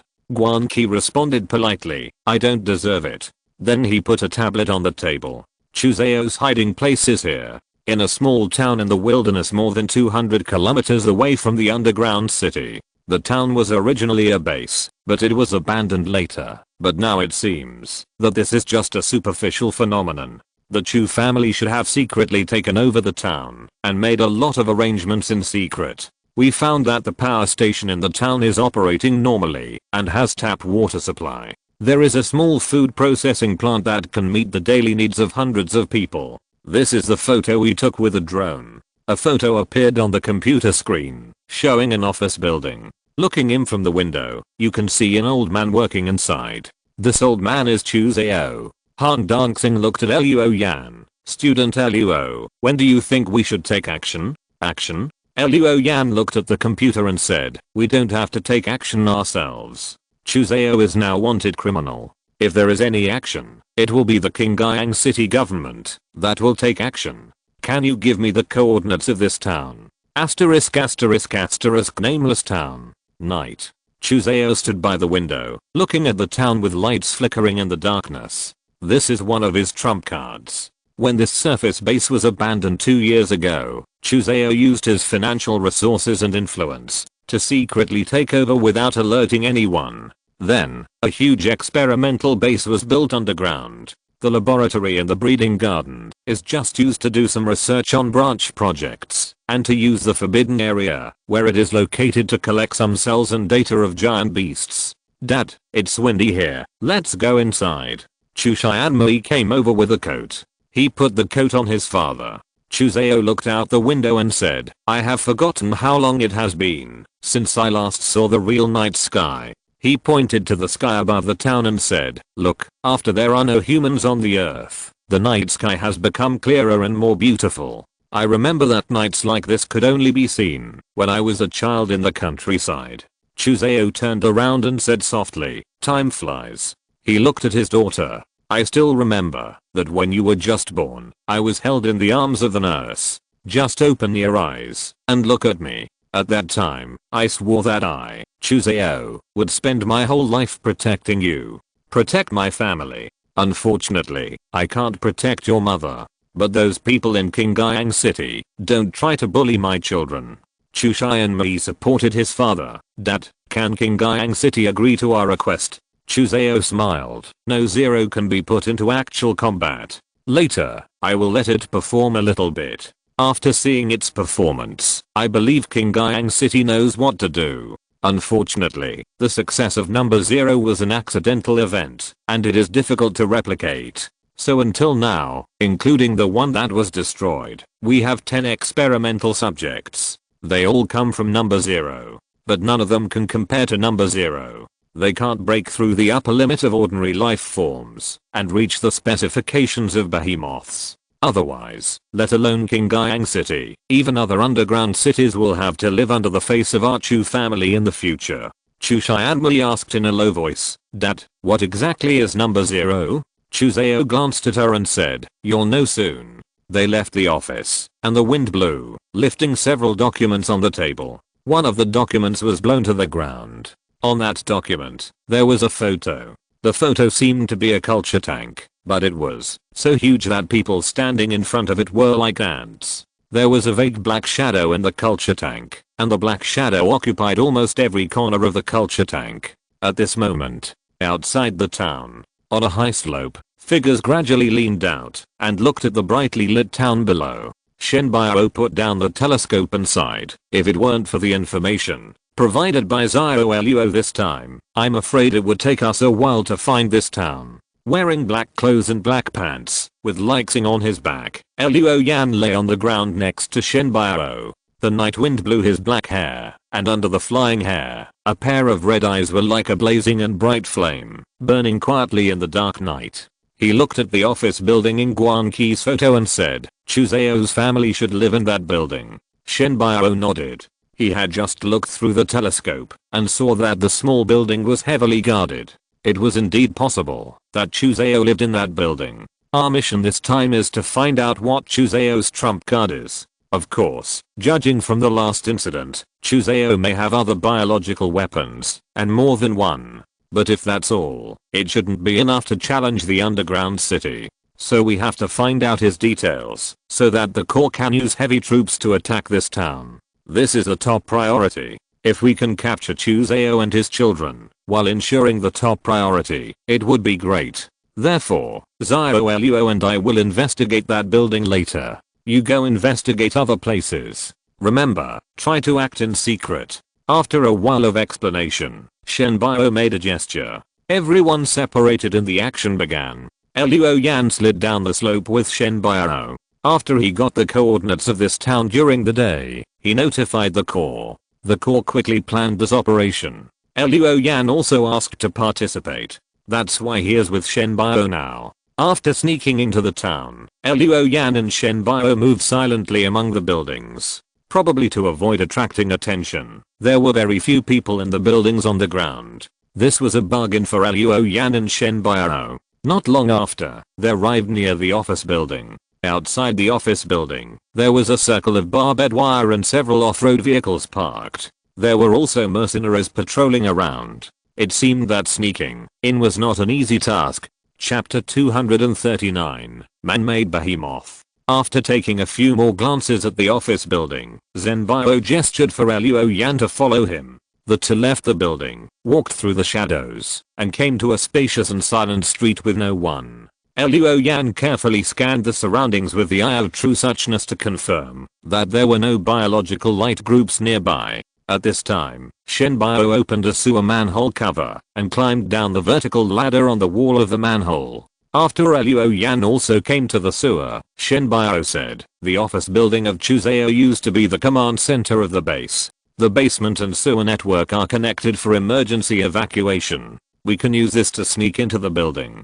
Before setting off, the core had already obtained the structural diagram of the town. Of course, it was before it was transformed by the Chu family. However, in order to conceal their tracks, the Chu family made almost no changes to the town on the surface. The sewer network is still there, which is evidence. After walking for a while, the two came to a gate. An electronic eye on the gate was scanning back and forth. Shen Biao pressed the Bluetooth headset on his ear. How is it going on your side? A voice in the headset laughed, and then said, it's done a long time ago, boss. Shen Biao nodded, and said to Luo Yan, okay, our people have taken over the town's surveillance system. Let's go. He walked to the gate first, saying as he walked, after entering, I will go to find Chuzeo's family, and try to control them first. You go to his office to see if there are any clues. Shen Biao took a tactical waste bag and handed it to Luo Yan. There are various tools in it. You can use them, right? Luo Yan opened the waste bag and took a look. There were quite a lot of things in it. Smart unlockers, readers, jammers, etc. The college has special courses to teach students how to use these instruments, so Luo Yan nodded. Shen Biao took out something that looked like a USB flash drive. Chuzeo's computer must be encrypted, and there must be a lot of files and information in it. You plug this into the interface, and our people will be responsible for breaking through the computer firewall and taking away what we want. Luo Yan took it and put it away properly. At this time, they had already entered the building. There were naturally guards in the building. Luo Yan used the eye of true suchness to find out their location and told Shen Biao. The two of them split up. Luo Yan used the safe passage to reach the top floor, where two guards stood outside Chuzeo's office. Luo Yan did not break in directly. He found a bathroom and climbed up the ventilation duct. After a moment, he poked half of his head down from the top of Chuzeo's office. Looking around, Luo Yan landed on the thick carpet silently. Although the electronic eyes here are still working, they have been taken over by the core. The guards in the security room will only see an empty scene. Luo Yan walked cautiously along the wall and touched Chuseo's desk in the shadows. Turn on the computer, and a window pops up on the screen immediately, asking for a password. Luo Yan inserted the USB drive into the interface, and the indicator on the USB drive began to flash. The core electronic engineer operated remotely, and soon, a string of passwords was automatically filled in at the window. Then the window closed. Then folders on the screen began to open one by one, and some files were automatically moved away. For a while, Luo Yan had nothing to do. Luo Yan looked around, and was attracted by some documents on the table. Research report number 0. Artificial giant beast. Chaos biological weapons cultivated with the corpse of a giant beast. Looking at the information on the report, Luo Yan's breathing gradually became heavy. Then, he picked up a document. It was a photocopy with a photo on it. In the photo was a huge culture tank, and there were researchers debugging the equipment. Those people standing in front of the culture tank were as small as ants. In the culture tank, Luo Yan saw a black shadow. The shadow almost filled the entire culture tank. Artificial giant beast. Luo Yan immediately took pictures of these documents and sent them to Shenbao. A moment later, Shenbao's voice sounded in Luo Yan's headphones. Chuzeo is not in the building, but I found a private elevator here, which should lead to the underground research base. Come and meet me, let's go together. Luo Yan looked at the computer and found that all the files had been copied. Pulling out the USB drive, Luo Yan left along the same route. Not long after, he met up with Shenbao. The two walked into the elevator, and Shenbao pressed the button for the basement floor. He continued. Things are more serious than we thought. We originally thought that Chuzeo would at most create some biological weapons here. I didn't expect him to create a giant beast. This is definitely not something that can be done in a day or two. I'm afraid they had already conducted research in this area before the giant beast disaster began. Luo Yan glanced at him. In other words, after the giant beast disaster, it actually provided convenience for the Chu family to study artificial giant beasts. Shenbao continued, I have asked a team of mechs to prepare for the attack. If Chuzeo is crazy and releases a giant beast, we will try to destroy it here. Luo Yan nodded. At this time, Shenbao frowned again. It's troublesome. The engineering department said that the signal underground is too weak, and they can't control the electronic equipment of the underground base. Luo Yan tightened the splitter star in his hand. Shenbao said, I will let the ground troops take action and let them attract the attention of the Chu family. Disperse the manpower of the underground base to buy us time and space. After we enter the base, we must control Chuzeo as quickly as possible. If we can't control him, we will kill him. We must never let him run away from here again. Luo Yan agreed with this decision from the bottom of his heart. Shenbao quickly issued an order. At this time, they arrived at the underground floor. Asterisk asterisk asterisk woo. A gust of wind blew, blowing the hair of a town guard up. He looked up at the night sky. There were only stars in the sky. But in the starry night sky, there were a few stars that were particularly bright. After a few seconds, he found that those stars were getting brighter and brighter. The next moment, he jumped up, grabbed the intercom next to him and shouted, Attack! Attack! It's a missile. His voice was quickly drowned out by the whistling of the missile. Several tactical missiles landed in different locations in the town, setting off earth-shaking explosions. Several huge fireballs rose into the sky in the dark night. Under the light of the fire, large areas of buildings could be seen, being blown away like building blocks. Shock waves crisscrossed and vibrated. Even those who were not in the epicenter of the explosion were blown up by the strong wind and fell screaming into the distance. Then, more fireballs continued to rise in the town. Although the power of the explosion was not as strong as the first wave of missiles, the attack from the tank main guns was both large in number and covered a wide area. In a blink of an eye, the town's ground military system was crippled. When the power station on the surface exploded with electricity, the underground base suddenly fell into darkness, and then red lights came on, and alarms continued to sound in the base. Chapter 240, Breakthrough. Chuzeo was awakened by the alarm in his sleep. He got out of bed, quickly put on a coat, and picked up the intercom on the wall. What's going on? We were attacked, Mr. Chu. We have now mobilized people to resist on the ground, and the evacuation route is ready. Please leave as soon as possible. This was the voice of his security director, Cobra, who was also the commander of Deadly VIP. Chu Zao's face sank, and then he said, arrange for the young master and the young lady to leave immediately. I won't leave. Cobra was silent for a while, but did not object. Yes, I will notify the young master and the young lady immediately. Chu Zao put down the intercom, opened the wardrobe, took out a set of neat clothes, and put them on one by one.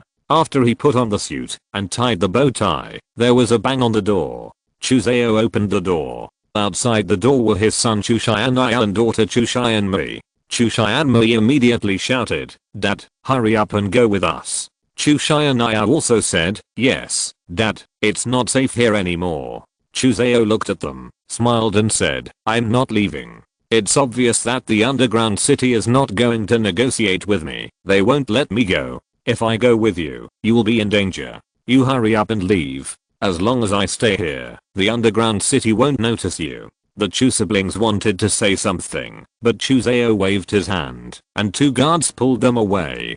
Dad. Chu Xianmei panicked. Her intuition told her that this might be the last time she saw her father. No, Dad. Chu Xianmei never thought that one day she would be separated from her father in this way. Her husband Ding Yang often captures vagrants on the ground to provide experimental materials for her father's laboratory. Doing this has broken up countless families and separated countless parents and children. She never had any special feelings about this. Until now, she has experienced that taste. Chu Zao also watched his children being taken out of the room silently, but at this moment, someone shouted, you can't leave. Chu Zao looked over. A middle-aged man with a dignified look walked in. It was his security director, the commander of the Deadly VIP, Cobra. Without waiting for Chu Zao to ask, Cobra said, just now, the water snake died. Chu Zao's body shook slightly. Chu Xianmei and her brother hadn't reacted yet, and didn't understand what the death of the water snake had to do with their evacuation. Cobra quickly explained, in order to ensure the smooth evacuation channel, I asked the water snake and the rattler to stand by in the channel. The death of the water snake means that there is an intruder in the evacuation channel. Chu Xianmei exclaimed, it came so quickly? What should we do now? Chu Xianmei asked in a deep voice. Cobra looked at Chu Zao, the helmsman of the Chu family side, and said, you stay with me for a while. Cobra will protect us. In addition, I authorize the activation of all biological weapons except number 0. Cobra nodded and left quickly. The Chu siblings returned to the house with Chu Zao. Then, the automatic door closed heavily. Time went back a little. When Luo Yan and the others came out of the elevator, the power supply of the underground base was cut off, and the backup power supply could only be used in important areas of the base. In the public area where Luo Yan and the others were now, only red lights for lighting and warning were on. The base is now bustling with people coming and going. Personnel transfers and emergency evacuations show that they have been trained a lot, so they are busy, but not chaotic now. Luo Yan and the others are dressed similarly to the base guards, and in this situation, even if someone passes by nearby, no one will look at them more. But they don't know where Chu Zao is hiding, and at this moment, Luo Yan's phone lights up. He received a map of the base. The map was sent by Guanqi. Of course, she is not helping for free. It's just that the one who pays is not Luo Yan now, but Han Dongxing. Before leaving, Luo Yan contacted Han Dongxing, hoping that he could provide some assistance. As it was related to his own business territory, Han Guangxing was not stingy, and directly paid Guanqi to take action.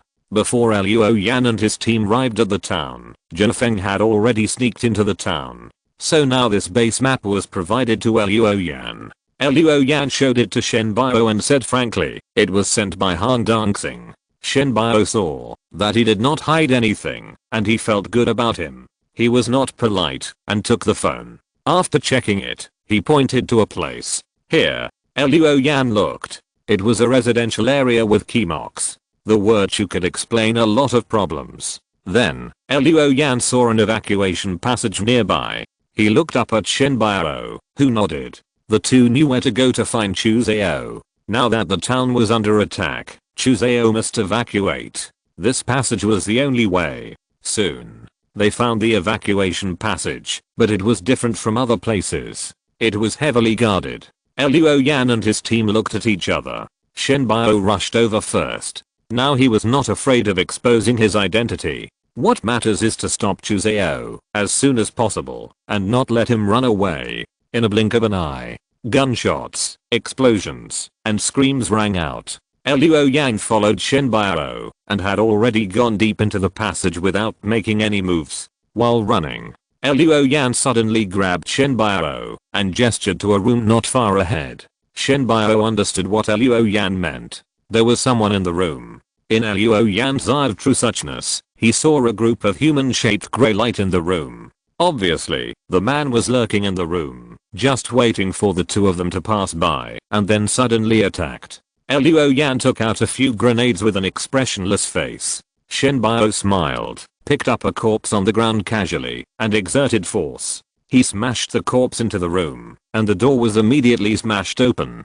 The people inside also fired frantically in response. But the bullets either swept the corpse or hit the wall of the passage opposite the room. Luo Yan waved his hands and threw 4 or 5 grenades in at once. The next moment, there was a cry of surprise in the room, but the sound was soon drowned out by the continuous explosions. The explosion was not over yet, but Luo Yan had seen that the grey light of the creature had disappeared. Before the grey light disappeared, Luo Yan read the other party's information. It was a death warrior trained by Chu Zhao. Cobra. After killing this death warrior, the two continued to advance. They covered each other and cooperated with each other. Using rifles, grenades and other items, they killed the guards in the passage one by one. Just after they killed 2 guards, suddenly, a burly figure appeared in front of them. The big man was strong and actually carried a multi-barreled rapid-fire machine gun. With a roar, he opened fire at Luo Yan and the other man. The violent firepower forced Luo Yan and the other man to retreat, and they could only retreat to the corner. Luo Yan used the eye of truth to look at the big man holding the machine gun. The information line above his head was colorful. Read the information. Zhao Hei, 32 years old, Chu family death warrior rattlesnake. Chapter 241 Dream Team. It's a bit troublesome. Shen Biao scratched his hair. Luo Yan also felt it was troublesome. His Hualong couldn't block the bullets from the rapid-fire machine gun, even with Guan Shanhei.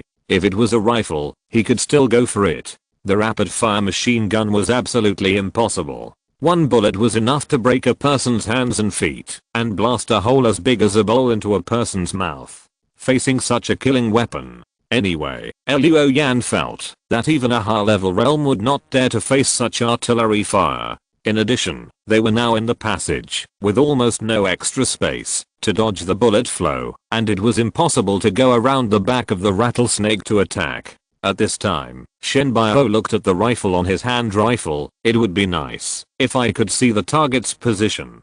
After saying that, he and Luo Yan looked at each other at the same time. On the other side of the passage, the rapid-fire machine gun stopped, and the gun barrel was scorching hot. Rattlesnake Zhao Hei panted, and then shouted, "Quick, change the ammunition box." 2 guards carried an ammunition box over, loaded the ammunition belt, adjusted it, and then made a gesture.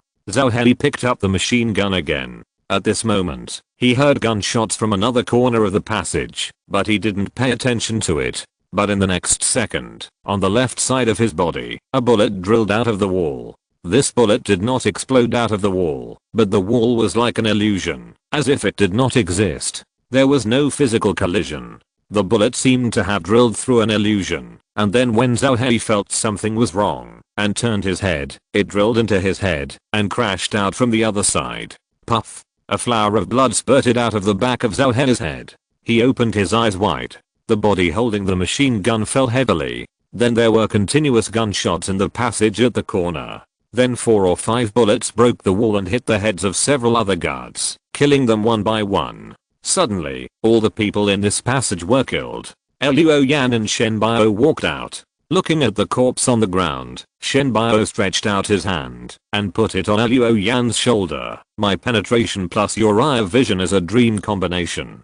Just now, Luo Yan and Shenbao cooperated. He pointed out the enemy's position, and then Shenbao shot. Shenbao used his own ability of hiding. His penetration can make his attack ignore obstacles, but it is limited to non-living things. For example, things like metal and concrete structures. With the cooperation of the two people's abilities of hiding, they killed another venomous snake and several base guards across the passage. Deng deng deng. Footsteps came from behind. Luo Yan and the others quickly raised their guns and pointed behind them and found that it was the people from the core who came. Half of the people who had sneaked into the town with them before arrived.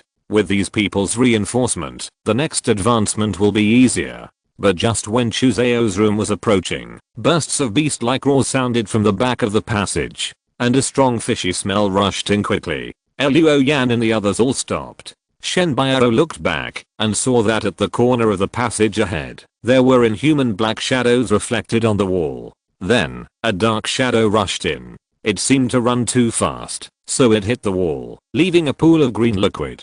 The thing was extremely corrosive, and it stuck to the wall, making the cement wall become bumpy in an instant. Luo Yan's pupils shrank slightly and looked at the thing. The monster was the size of a calf, and its whole body was rotten.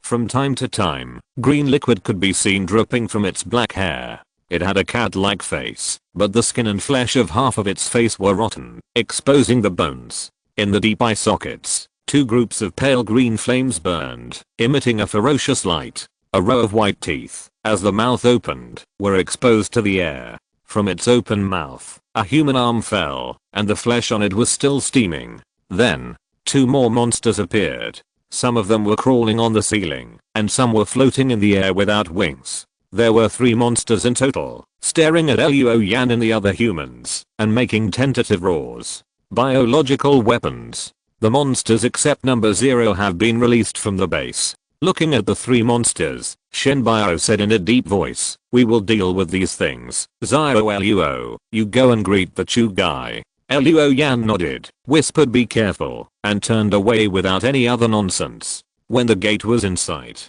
Luo Yan suddenly stopped. In front, in a guard room, the door opened. A middle-aged man walked out. He pulled the tactical gloves on his hands and looked at Luo Yan with rare grey eyes. His eyes were as cold as a venomous snake. Luo Yan didn't even need to use the eye of true suchness to know that the man in front of him was Chuseo's last warrior. Cobra. The red eyes quietly appeared with a silver cross. Luo Yan looked behind the front door and saw 3 human-shaped grey lights in the living room behind the door. Luo Yan got the information of Chu's family from the information line on the grey bald head. He was relieved. Now he was only separated from the Chu family by a wall. As long as he dealt with the Cobra, he could meet the Chu family. Luo Yan. Cobra said in a tone that was almost sighing, "We all underestimated you. Who could have thought that a student from an academy could force Mr. Chu to this extent? The 100-step snake is dead. The water snake and the rattlesnake are also dead. Will it be me next?" He was still talking and suddenly raised his arm. Bang! Gunshots rang out in the passage. The bullet rubbed against the air, pulling out a red light. But it stopped in front of Luo Yan. When Cobra was talking, Luo Yan had already made a seal. He raised the empty wall in front of him. Then he blessed himself with iron armor.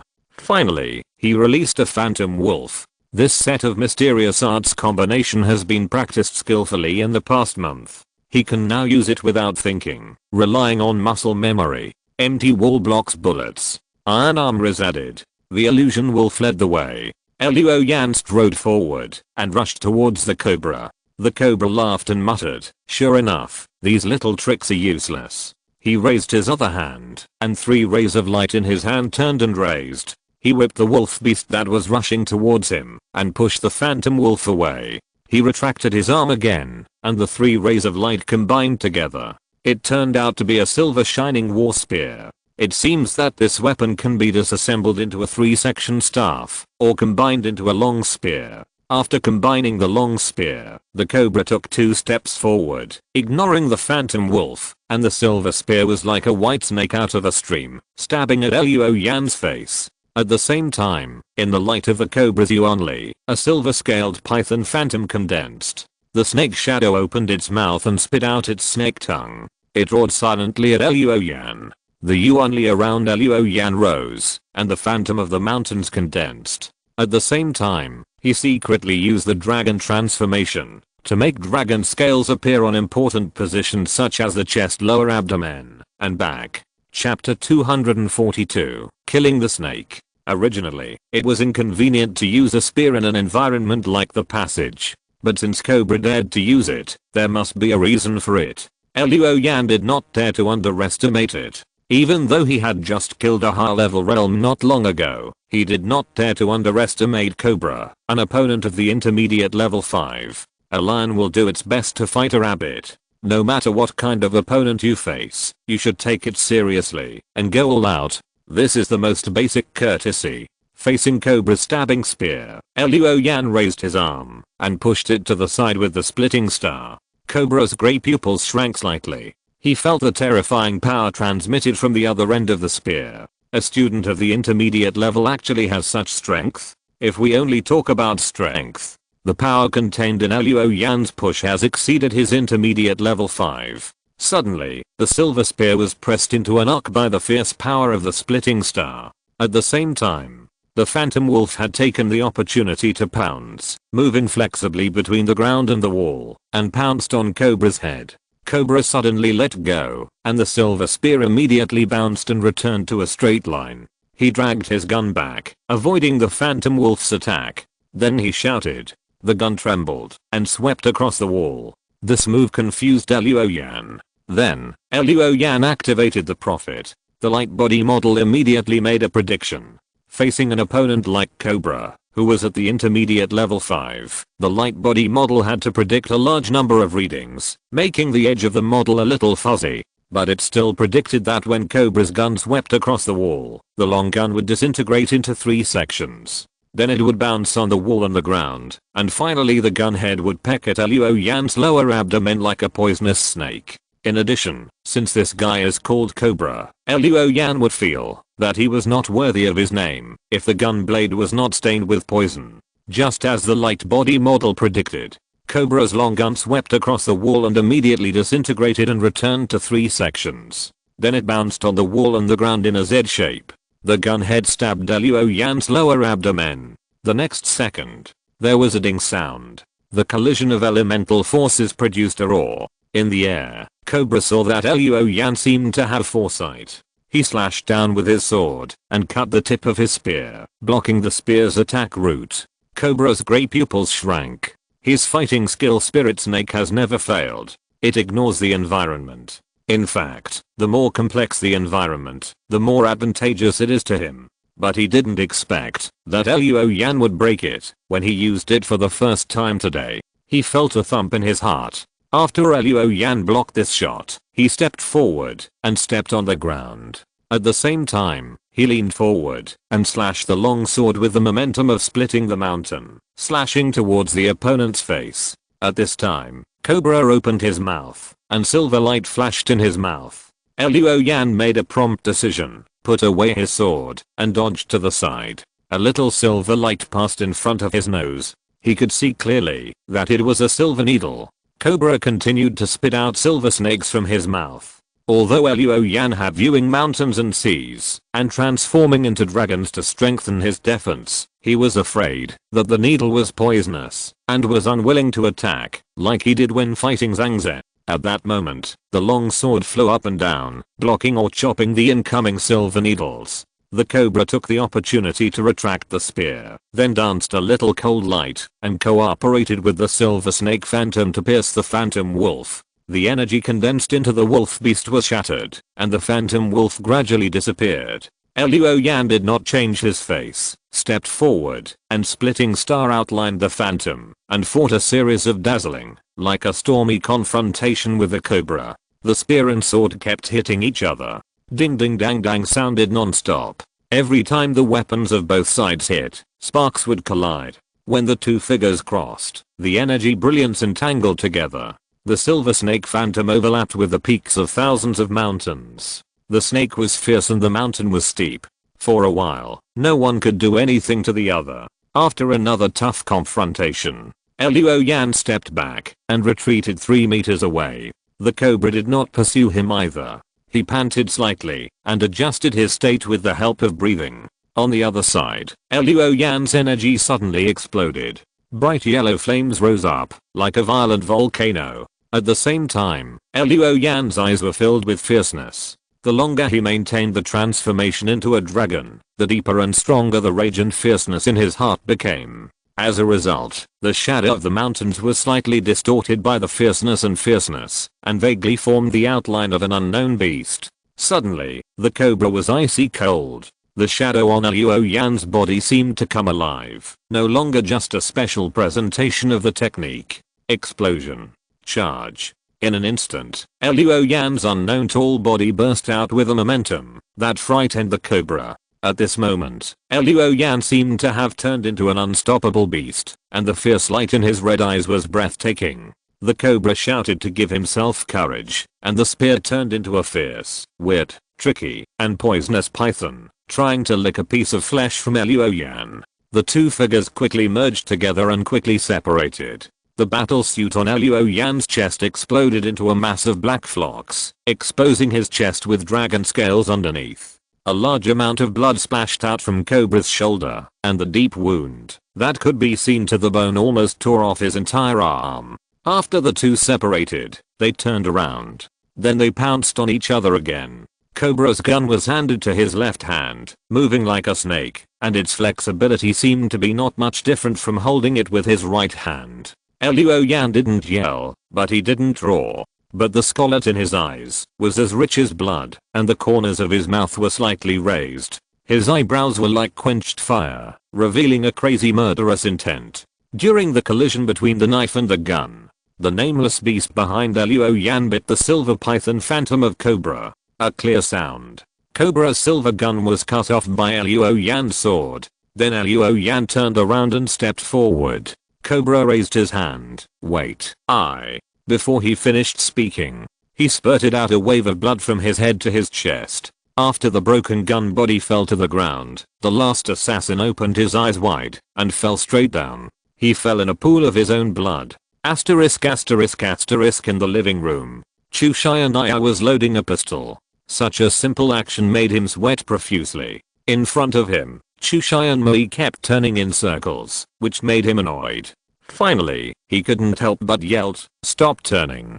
Chu Xian'ai stopped, looked at him coldly and said, "Why are you so fierce to me? If you have the ability, go out and kill someone." Chu Xian'ai stood up suddenly, completely losing his usual sense of propriety, and shouted, "Do you think I dare not?" "Quiet," Chu Zhao's voice sounded. "When faced with a big event, stay calm. Where is your calmness? Where did it go?" Chu Xian'ai stopped and said, "Dad, what's the situation outside now? Whether we win or lose, there must be a result, right? How about I go out and take a look?" Chu Xian'ai snorted, "You are a weak woman. What can you do outside? Be a hostage?" Chu Xian'ai glared at her eldest brother. "You are a man, but you can only sit here and worry. You. Okay." Chu Zhao stood up, looked at the door, and said in a deep voice, "There has been no news about Cobra for so long. It is probably in danger." As soon as he finished speaking, the door creaked and opened.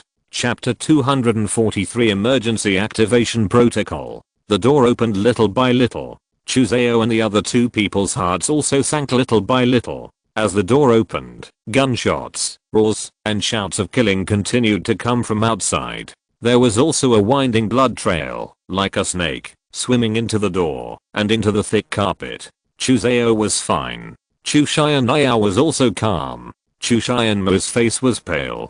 How much blood would be lost to make the blood flow like this? At this time, the door had opened a space for people to pass through. The three people of the Chu family just watched a black-haired young man with murderous red eyes walking in with a corpse in his hand. He threw the corpse in front of the three people of the Chu family. It was a cobra whose body was almost split in half. Chu Xian'ai raised his gun suddenly, his chest was churning with anger, and he couldn't help but shout out that name, Luo Yan. Luo Yan looked over. At this moment, he was still maintaining the transformation into a dragon. His chest was churning with malice, but it was still within the controllable range. Then, no words, Chu Xianniao pulled the trigger. Luo Yan walked towards him. Bang, bang, bang. The bullet was first weakened by Luo Yan's water and mountain spirit, and then collided with the mysterious art iron armor, colliding with sparks. When it hit Luo Yan, it only left a few marks, which disappeared in an instant. Not to mention that Luo Yan now raised his Yuan Li and applied iron armor. Even without these, the scales of dragon transformation alone were enough to resist the pistol bullets. Chu Xianniao's attack was doomed to be futile from the beginning.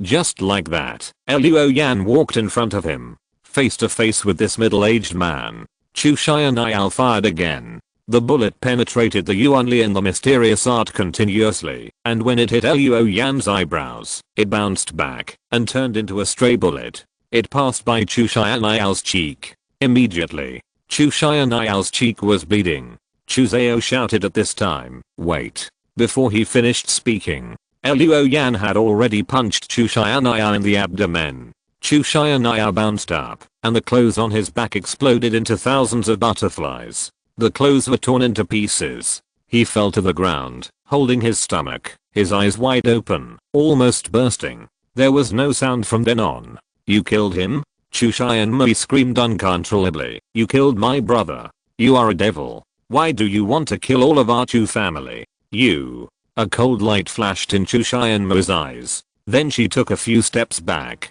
She couldn't breathe and subconsciously covered her neck with her hands, only to feel the warmth in her palms. Chu Xianmei raised her hands in front of her eyes. Her palms were full of blood. Plop. Chu Xianmei fell to the ground, like a fish on the shore. Her mouth opened and closed desperately, but she couldn't breathe. She looked at her father. Gradually, she stopped breathing. Chu Zhao stood there, staring at the two children on the ground. No roar, no curse. It was just that the whole person seemed to be hollowed out and lost. Footsteps sounded. Shen Bao walked in. There was some green and blue blood on his body. It was obviously left by a biological weapon. He glanced at the body on the ground, then looked at Chu Zhao. "Chu Zhao, you are under arrest. You will be charged with endangering the safety of the underground city later. Come back with us now. Don't resist in vain, otherwise we have the right to shoot you." Chu Zhao came back to his senses, put his hands behind his back, and quietly slid out a small syringe from his sleeve. He stabbed his other middle finger. He said proudly, "Chu does not need others to criticize his actions throughout his life." Luo Yan heard this and closed his eyes slightly. Chu Zhao then looked at Luo Yan and Shen Bao. "Whether you are a student or Qingyang City, you people, Chu will wait for you in hell." Suddenly, Chu Zhao spit out a mouthful of white foam. Then he fell to the ground, twitching all over. When Shen Bao rushed up to check, his heart had stopped beating. He committed suicide. Shen Bao glanced at the syringe that fell to the ground and snorted. "It's a good deal for this old man. This is the truth." If Chu Zhao had not committed suicide, he would have been publicly interrogated after returning. By then, his reputation would have been ruined. For a man like him, suicide is easier than losing his reputation. With the death of the three members of the Chu family, the base was officially controlled by the Qingyang Corps. Shen Bao threw a stack of documents on the table and said angrily, "Look at this old guy. He is quite ambitious. He had planned to use this man-made behemoth to threaten Qingyang City, and then send his brother Chuemo to the throne of the city lord. The brothers have been planning for a long time. Chu Zhao was able to take over this abandoned base without attracting attention, and it was also because of Chuemo's help." Luo Yan, who was having a medical soldier check his body, heard this and couldn't help but look up. "What about Chuemo?" When we were in action, another squad had already visited the director of finance, and at the same time, closed the city gates, and didn't let anyone out. Shen Bao said, "After letting the old guy Chu Zhao escape once, can he let his brother escape too?" As he was speaking, his cell phone rang. Shen Bao took it out and looked at it, then laughed dryly. "Okay, I just received a notice. Chuemo shot himself at home. Why do these two brothers like to commit suicide so much?" Hearing that Chuemo committed suicide, Luo Yan finally felt a heavy weight fall from his heart. With the help of the forces of all parties, the Chu family was finally completely eradicated, eliminating this major hidden danger. You can rest assured in the future. Just then, the base alarm sounded again. Luo Yan and Shen Bio were both startled. Then there were hurried footsteps. A member of the Corps ran in hurriedly. Not good, Captain. Man-made behemoth. The man-made behemoth started. Shen Bio almost jumped up. What? How could it start? I don't know either. The team member shook his head. I heard from the engineer that it seems that some emergency startup protocol has taken effect. Where is the engineer? Shen Bio slammed the table. Can't you bring the engineer with you? When this team member looked helpless, someone else came from behind. The other two team members pushed a man wearing a white long coat and glasses in. Captain, this is the biological engineer of the base. The engineer said quickly, I'm just an assistant. I'm not the main person in charge of this project. Shen Bio pointed at him and said, then you should know why the behemoth started, right? The engineer nodded. I suspect that the emergency startup protocol took effect. This protocol can bypass the formal startup procedure. I heard from the supervisor that this protocol is bound to Mr. Chu's life characteristics. When Mr. Chu's life characteristics disappear for more than 20 minutes, it will take effect. Luo Yan understood immediately. The behemoth started because Chu Zhao died. No wonder he said I'll wait for you in hell before he died. This old man had a trick up his sleeve until the end. Shen Bio also understood and shouted, then there must be some emergency brake device or something. Before the engineer answered, the room, and even the entire underground base, shook. The roar of the behemoth was faintly heard from outside, and then wisps of dust fell continuously from the top of the house. Chapter 244 Chaos. After the baptism of artillery fire, the surface of the nameless town, almost all the buildings were flattened. The fire flickered in the broken ruins, and the thick smoke was like black pillars pointing to the night sky. The vehicles and personnel of the Jiuying Corps were in and out of the town. They were searching for survivors. At this moment, the whole town shook violently, and then continued to shake, and a roar came from deep underground. The ground in the center of the town began to collapse, and corpses, vehicles, and earth and rocks poured into the gap below like water. It seemed to be a bottomless pit, and no matter how many things flowed in, it could not be filled. The collapsed area was expanding at a terrifying speed, and the ground continued to sink. Those who did not have time to escape screamed, and fell into the bottomless pit. In the deep pit, it was not completely dark, and there were flashes of lightning from time to time. In those flashes of lightning, a figure was vaguely visible in the deep pit. Quick, retreat. The Jiuying Corps no longer cared about searching for survivors and quickly withdrew from the town. Various vehicles were roaring and desperately driving out of the town. Some soldiers were sitting in the car with guns in their arms, watching the town behind them continue to collapse, with large amounts of soil and rocks falling, and explosions and flames appearing from time to time in the rapidly spreading gap. After a bumpy ride, the Jiuying Corps finally withdrew from the town. At this time, people saw something poking out of the deep pit in the town. It was a hand, very similar to a human. But it had 7 or 8 fingers, and there were many signs of decay on the surface. In some places, you could see the bones inside. After the hand stretched up into the air, it slapped it down heavily, and inserted its fingers into the ground as a support point, allowing more arms in the pit to stretch out. One arm after another, all showed signs of decay, with bluish white skin, a tuft here, and a piece there, and short black hair. The next second, a huge head drilled out of the pit. The head was like a wolf or a dog, but there were no eyes, no nostrils, and no ears. There was nothing, except for a bloody mouth. In the wide open mouth, rows of white fangs were terrifying, and inside was a dark blue tongue that forked like a snake's tongue. The 8-armed beast pulled its body out of the deep pit, leaped into the air, passed over the town, and landed on the ground outside the town. Bang! The ground shook violently, as if a meteorite hit the ground. In an instant, a large amount of soil and rocks were erupting like a volcano, constantly spraying upwards.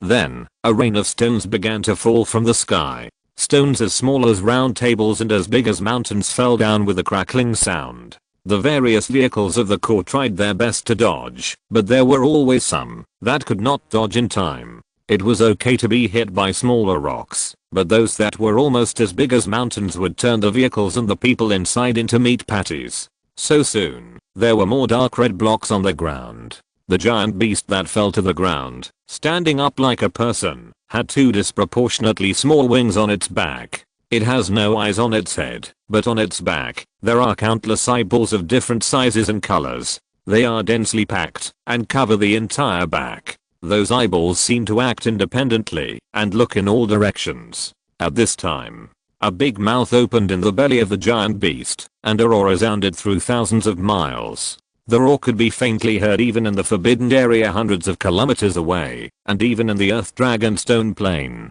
The next second, the giant beast landed on the ground, using its hands and feet to run quickly. It ran towards the direction of Jiuying City.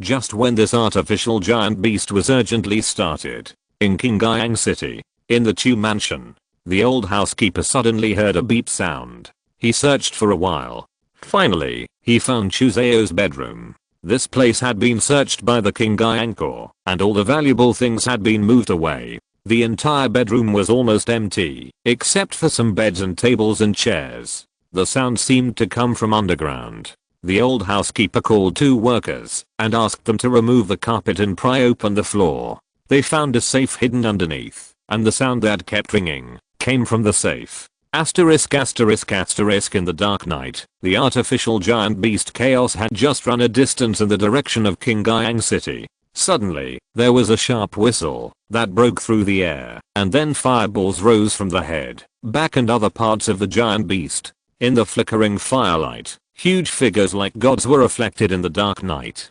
Mecha, a mecha team that Shenbao had deployed near the town to prevent the artificial giant beast from running away was finally put to use. Those giant-like machines, the eyes, the engine parts of the chest, and the various energy nodes and transmission slots on the body were all glowing faintly. 5 mechas rushed towards the giant beast. When they ran together, the earth shook and the mountain shook, and the momentum was amazing. The mechas scattered in the middle of the charge, and then used rifles, missiles and even various long-range weapons to cover the giant beast with saturation firepower.